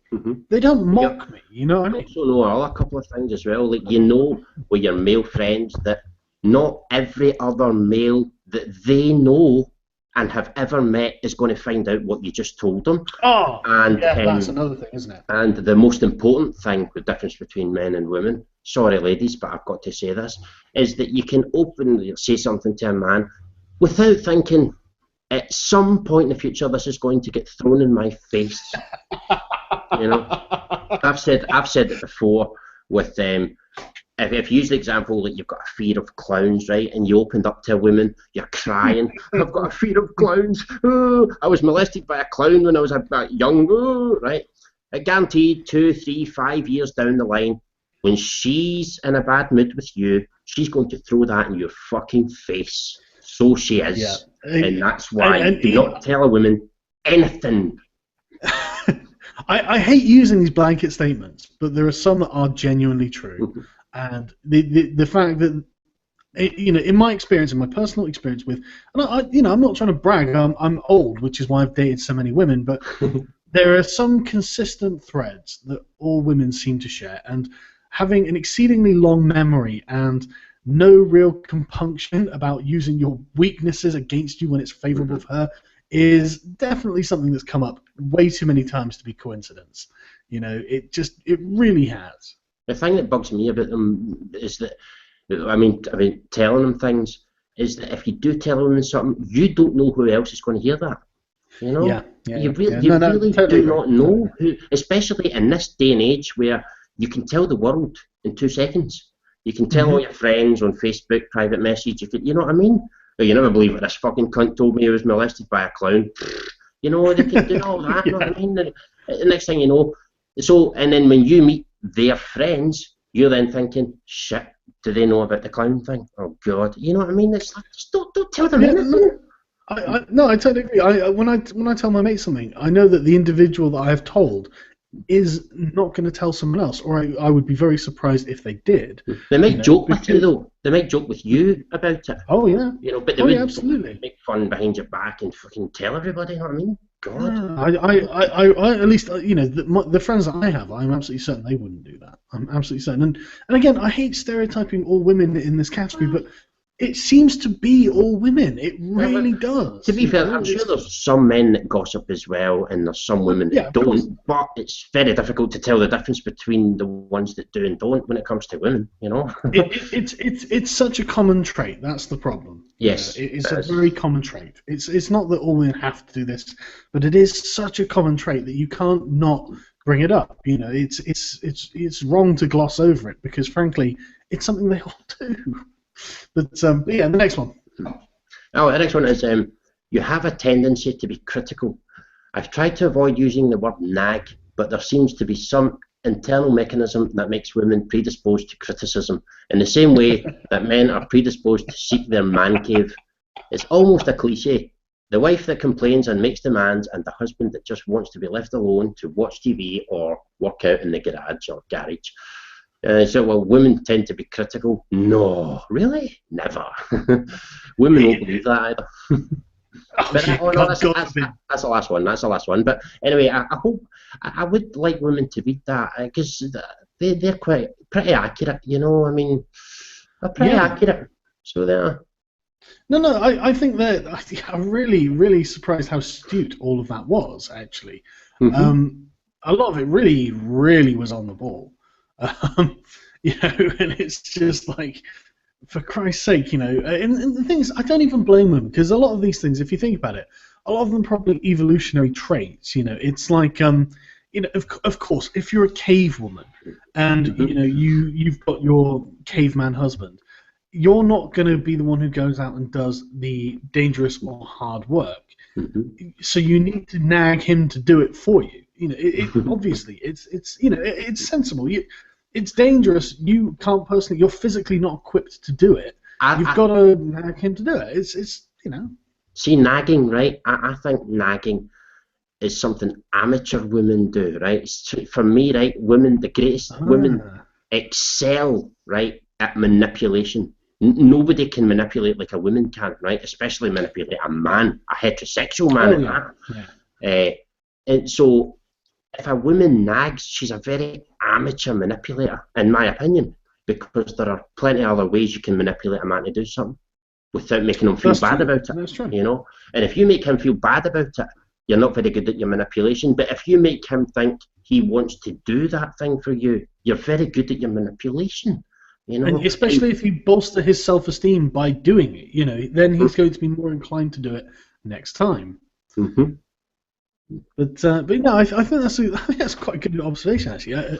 Amateur women are the ones who nag. They're the naggers. They haven't got the first clue. Their mother did not teach them how to manipulate. In fact, I would be willing to bet that they don't have a father at home, and they've never witnessed how the mother manipulates the father. They've never witnessed it, and that's how they don't know how to do it. So when they do get a man, they think, right, I'll just tell him then, hey, you do that, and they think, that works, right? No, it doesn't work. Another thing that's probably true. Okay, I've got one. We should probably wrap it up about now, really. No problem with me. No problem with me. It's getting a little bit late, so I'm starting to feel a little bit tired. But we'll go off on a funny one. You know who Lena Dunham is, right?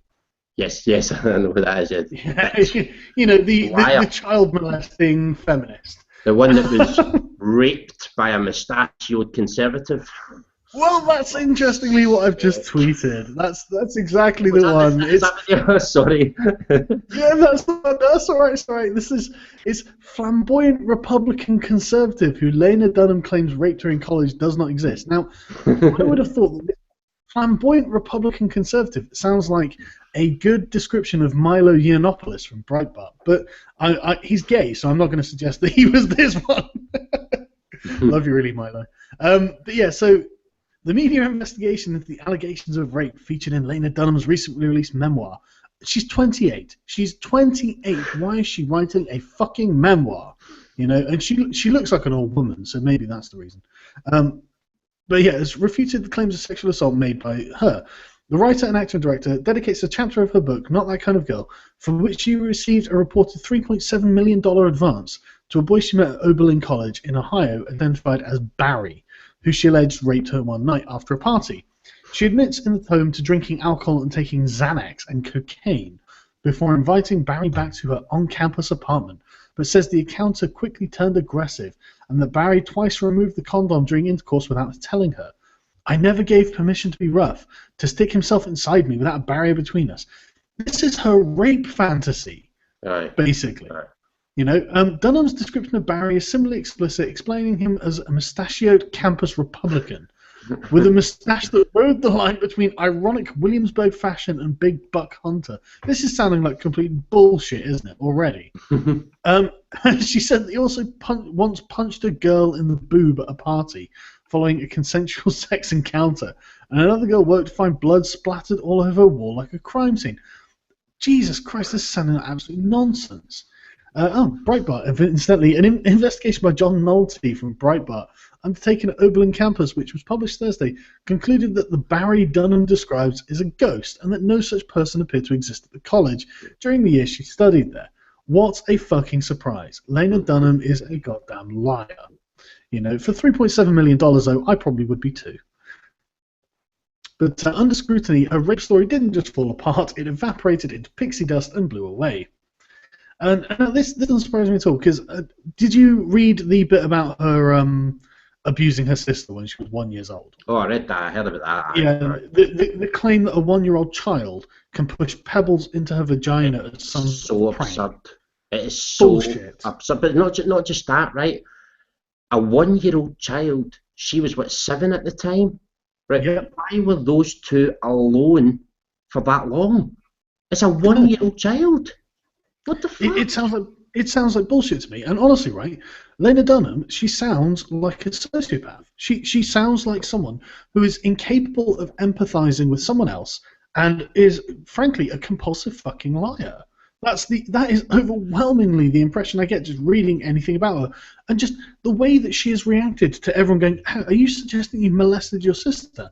And then she was 17 years old with like the 11-year-old treating her like a, acting like a sexual predator and all this sort of stuff. And it's like, holy shit, Lena, you are just an evil fucking person. Imagine that was a man that wrote that though.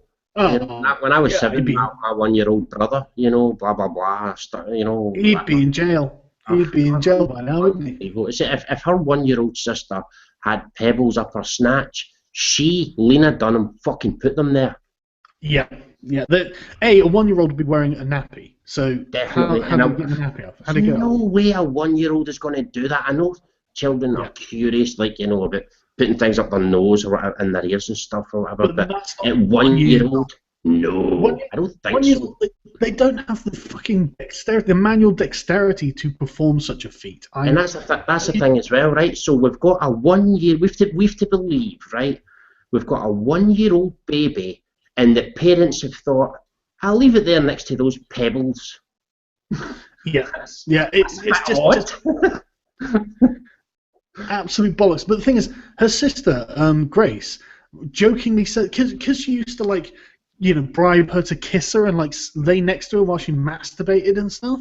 Oh, totally not wrong with that at all. Oh yeah. Nothing weird, Lena. You're not a weird child molester. We've all been there. We've all been there. Who hasn't done that? Who hasn't? Grace was sitting up, smiling, babbling, and I leaned down between her legs and carefully spread open her vagina. Who hasn't done that to their 1-year-old sibling? We've all been there, Lena. Don't worry.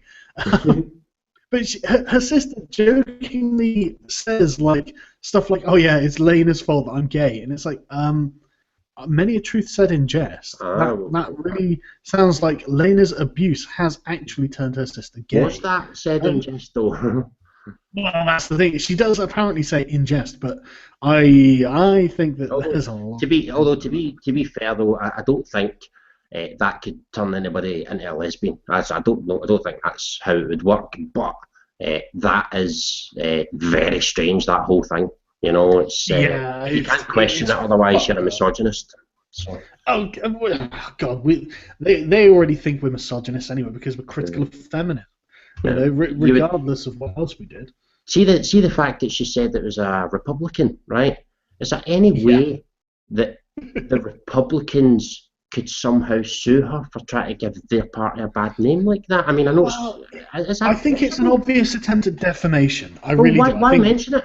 Why mention his political leanings? What's the purpose of that? How does she even know? How does she even know? Does she ask him? Does he go around saying how right wing he is? It's fictional. It's totally That's fictional. The thing. This whole thing's fucking fictional, and it just makes Lena Dunham and the people who support her look like pathological liars. Sociopaths. I don't know if you heard the recent University of Virginia rape fantasy. Did you hear that one? The University of Virginia rape fantasy. It's quite recent, where this woman claimed that part of the initiation, the hazing of new students, is to perform a gang rape on a woman, right? And she was the victim, and she got thrown onto a table that smashed. So all these people in a dark room had sex with her, but she was able to tell they were all white. And it's funny that, and the broken glass, that didn't seem to bother these guys. And anyway, this whole thing's a load of shit, right? But again, it's this idea that a man goes to college, right? I'm going to set my future up. Oh no, you have to do a gang rape. Oh, okay, excellent. I mean, seriously, you think that's how it works? You know, what we have to believe, right, is that the entire campus is behind it.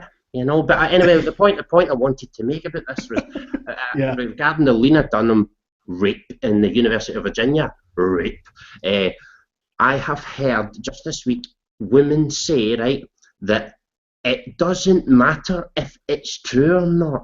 These things still happen, so they don't give a fuck if it's pure lies, because it still goes on. Maybe that one's not true. That doesn't matter. It still goes on, and it's a serious issue. And it's like, well, I don't think lies are a fucking, we should take it as a serious issue. How can it not matter? Well, they're trying to justify it to themselves. See, when at first they were all over it saying, oh my God, this is terrible. But when more of the story comes out and it's obvious that it's bullshit, that's when they then say, oh, well, it doesn't matter if she's lying. The important thing is that we talk about rape culture. You know what I mean? I know what you mean. But that really, really does my head in. I mean, the idea that, she's made some shit up, but that doesn't matter because we think that it still happens anyway, even though, we've got no real proof of it. And the example we were using is false. But, I mean, that's, fuck me. These fucking people. Just the worst. They're the worst. And the thing is, they're the people in control of the fucking press, They're the people who are nagging the government. They're the people who are nagging Target. Most of the press. Yeah, absolutely. And the thing is, right, what kind of annoys me is that I find myself siding with right-wing outlets like Breitbart. And it's not that I've got anything against the right wing, but I'm not right-wing, I'm not right-wing. And I'm not left-wing either, apparently. I consider myself quite a centrist. But that's only because I used to be left-wing and the left showed themselves to be fucking bonkers. And so now I'm like, okay, I'll just sit in the middle because, sometimes I agree with the right, sometimes I agree with the left. But the extremities of either side are just way out there, and I can't be. They're nothing to do with anything that I want to have anything to do with. And it's examples like the Lena Dunham thing that really piss me off. But all the right wing has to do these days is just be factual. Just report the facts. And it makes the left look like crazies because they go, no. It doesn't matter if that's true or not because we have our ideological agenda. And the right wing doesn't. They don't even need to be right wing. They don't even need to do anything. They just need to present the facts. And suddenly they make the left look fucking ridiculous. So many people as well, whether left or right, don't want to talk about the very sensitive subject of rape. So when people like her in the University of Virginia, they come out and they go, oh, there's this big rape. The people who doubt it are scared to say it because, it's like, I'll just not say anything, and that's why so many people because then they're a rape apologist and a rape defender. Exactly. And rape is a sensitive issue, so... It's a trigger. Yeah, exactly. And that's sort of like bully boy silencing tactics. So, if you criticize us for talking about our quote-unquote lived experiences, Lena Dunham, then you are suddenly a bad person for wanting facts and proof and evidence. Like, wow, that is insidious. Good job on making looking for evidence a bad thing. You fucking sociopaths. It's almost as if they were trying to get men to hate women, wouldn't you think? I'm convinced of that, by the way. It's just this week I thought it as well, and I think that's what they're doing because it's too much. What the stuff they're doing now is so ridiculous that it's went too far. Honestly, I can understand why it looks that way. I mean, it does look that way. That's the thing. It genuinely does look that way because, I mean, for me, it was Jessica Valenti with the, men should just be paid less than women because they were born as men, and it's just, and then she got legal advice that was, that would be against the Equal Pay Act, and instead of being like, why am I arguing against the Equal Pay Act, she was just like, oh, bummer. Bummer. Oh, it just sucks that we can't do that. It's like I'm sure that you fucking think that's the case, Jessica. In fact, maybe let's end on Valenti because I think she deserves it. Hang on, I've got an article from her which obviously is crazy. Jessica Valenti, hashtag criming while white is exactly what's wrong with white privilege. And now, did you see this? This criming No, while white? no. This was in the wake of Ferguson. A bunch, and the other guy got choked to death. Which, don't get me wrong, you know, I've got no doubt that there are elements of U.S. police who are racist. You know, I've got no doubt about it. But the Eric Garner thing has got nothing to do with racism, though. Just maybe bad policing, but nothing to do with racism. But I know you. Yeah, but there undoubtedly are. But the thing is, Jessica, you're writing for the Guardian, which is a British paper. So you know, you really should sort of, you know, pay more attention to what's going on in this country. Whether it's, you know, whether America is racist or not isn't really that pertinent for us. But basically, this criming while white is this terrible, terrible thing where, like, white people are basically self-flagellating. So, you know, it's literally like the Amazing Atheist, sort of, I'm sorry I'm male, I'm sorry I'm white. Where literally just apologizing because there are racists in the world, even though they might not be racist. And it's just, it's the most pathetic thing I've ever seen. If, you know, don't get me wrong, no one's in favor of racism. I doubt even the people who are racist would go out and say that racism is good. You know, I think they know that it comes from their own bigotries. But yeah, it's just Jessica Valenti covering it, which is it's just embarrassing. Everything. I mean, white people acknowledging that white privilege is important in the midst of national tragedies, tweeting about how you got away with criminal acts feel like a performance of awareness that you are privileged rather than what we really need, a dismantling of power obtained through that privilege. So even white people going out and saying, I'm so goddamn sorry that I'm white. I am so sorry that being white gives me all this privilege. That is not enough for Jessica. In fact, in her mind, that is a brag. In her mind, that is a performance of the awareness that you are privileged. And it's like, for fuck's sake, Jessica, you know, they are groveling on the floor saying, I'm so sorry. I mean, there have been pictures of, like, these fucking white kids wearing shackles and with t-shirts wearing I'm sorry, just, you know, and it's just like, well, why don't you just get a black person to whip you now? You know, that's all you're missing. You fucking, but for Jessica Valenti, that is not enough. That, in fact, is probably a demonstration of white privilege. So I think what you said earlier was exactly right. Don't try to placate these people. Nothing is good enough. There is nothing you can possibly do. I mean, nothing I'm thinking of this country in America, right? And I always hear about this white privilege and male privilege, but the funny thing is that I've never heard one genuine example of either. I mean, what for example, in America, and it has to be a specific thing, not some vague anecdotal nonsense, right?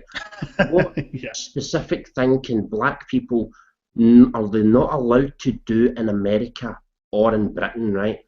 In Canada, Australia, that white people can do, and when what is it that men are allowed to do in those nations that women are not allowed to do? All I'm asking for is an answer on this. I've been asking for a few years now. I've still not got one answer. Instead, I get told things like, shut up, whitey, fuck off, cracker, shut up, misogynist, go away, rape apologist. But I've still not heard an actual fucking example and not an anecdote. I don't want to hear, I'm black and I don't know, I can't walk down the street without blah, blah, blah. I know. A specific thing, is there a law in place that states you're not allowed to do something that white people are? If so, you have a case of white privilege and it's against the fucking law. Get something done about it. But this is the thing, though, isn't it? This is the thing. What all they can talk about is social things, and social things are contextual. For example, if you or I went to Ferguson and sat there with these protests going, we're against the cops as well, we would probably have people do racist things to us. It would be based on the fact that we're white. You know, it wouldn't be based on anything else because it's contextual. In that situation, the very concept of white privilege would be absurd because we would be being victimized for our skin color. That's not any kind of privilege. In fact, in that context, what they would have is black privilege. Or if you were to go to, like, the Congo, You know, you don't have white privilege in the Congo. You know, it would be black privilege at best. You know, but yeah. So I mean, this comment sums up the entire article, because Jessica says, of all the people's experiences we should be listening to right now, white people are at the bottom of the totem pole. Agreed. By the way, Jessica, have you looked in the mirror lately? Yes. Jessica, why are you writing an article for The Guardian? Why does she have a job? I can't understand it. But more to the point, is this equality? Is this her version of equality? White people now need to go to the bottom of the totem pole because they're white. That's the reason. You know, it's that simple, and it's like, fuck's sake, Jessica. Everything you say is... Imagine the message, right, for people who believe us. Okay, they're blaming white people and men for everything. Okay, right, but imagine the message it sends out to women and non-whites, but specifically blacks. You're basically telling them, well, there's no point in trying. There's no point in trying to do anything with your life because the white man or the man will hold you back. And it's like, why don't you tell them that they can do shit with their life rather than telling them that they can't all the time? God. But one thing that annoys me about all of this, and always has, right, is who gives white men anything for free? Apparently, other white men. We're all looking out for each other because we all love each other so much.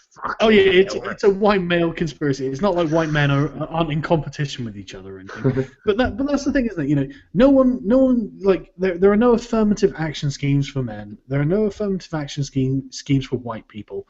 So. I don't want them either. I don't want them either. No, exactly. Of course you don't. But as a white male, there is one way to get ahead in life, and that is work hard. And fostering a good work ethic is the only way to really get ahead in life. And so while everyone else is going out and complaining about privilege, complaining about this, complaining about that, male, black, white, whatever, white men are there knuckling down and doing the work and learning the skills because they know no one is going to give them a free pass. And so that gives the white men an advantage in the job market. You know, they have no choice but to be good at what they're doing. So it's like, you know, all of these affirmative actions, all of this claim of privilege is actually benefiting white men at the end of the day because they have no choice but to practice. It's funny, that she talks about white privilege, right? So therefore, that means black men aren't privileged, but yet probably the week before she was saying that men were privileged. You're not familiar with the progressive stack, are you? Wouldn't that mean that black men were privileged then? Oh God, I don't know how it works. I don't know how it works. That's the thing. It's something called the progressive stack. So you've got basically at the bottom of the stack people who should speak very last. Females must be females. No. Obviously, it's white men who should speak last. Oh, that's what they want. Yeah, exactly. And the ones who should speak first are probably black disabled women, or transgendered women, in fact. Because women have got like non-transgender privilege or something. I don't fucking know. You know, God knows what goes on in their fucking retarded heads. But this is basically the world that they want. And frankly, this is fucking Marxism. This is what they're talking about when we say Marxism. It's what they want. They've also got a very convenient way out where, see if they are hateful, say for example a black person was racist or a woman was sexist, they then say, oh no, we can't be racist or sexist because we're not privileged and we don't have any power. You see? That's us. So they can be as racist and as sexist as they want and yet never be racist or sexist. You know, it's so convenient, right, to belong to a demographic that isn't capable of hate, but yet gets a lot of hate. How convenient. It's almost like it's a fucking privilege. almost is, God. But yeah, but this is the thing, and one thing that they never talk about is, like someone in the comments said, it's financial privilege, because ultimately that really is the only real privilege that is actually universal. Money talks. Exactly. Doesn't matter where you are. Doesn't matter what you look like. If you've got stacks of cash, you have stacks of cash, and that is the thing that ultimately. The only thing it can't do is buy you health, but Well, even then, you know, all you can get all the finest medical treatment in the world, can't you? True, but no guarantees though. No guarantees. But yeah, we should probably wrap it up there. No problem. Honestly, thanks a lot for coming on. I wanted to do this live for a while, actually. I thought it'd be a laugh, you know. No, I enjoyed it anyway. I thought it was fun. Yeah, me too. And I haven't done a podcast with you for God knows how long, because there's been so much goddamn going on. But yeah, I always enjoy having you on. That's always a really good laugh, and I really hope that everyone listening had a good time too. So let us know in the comments, and we'll speak to you all later. Thanks for watching. Thank you.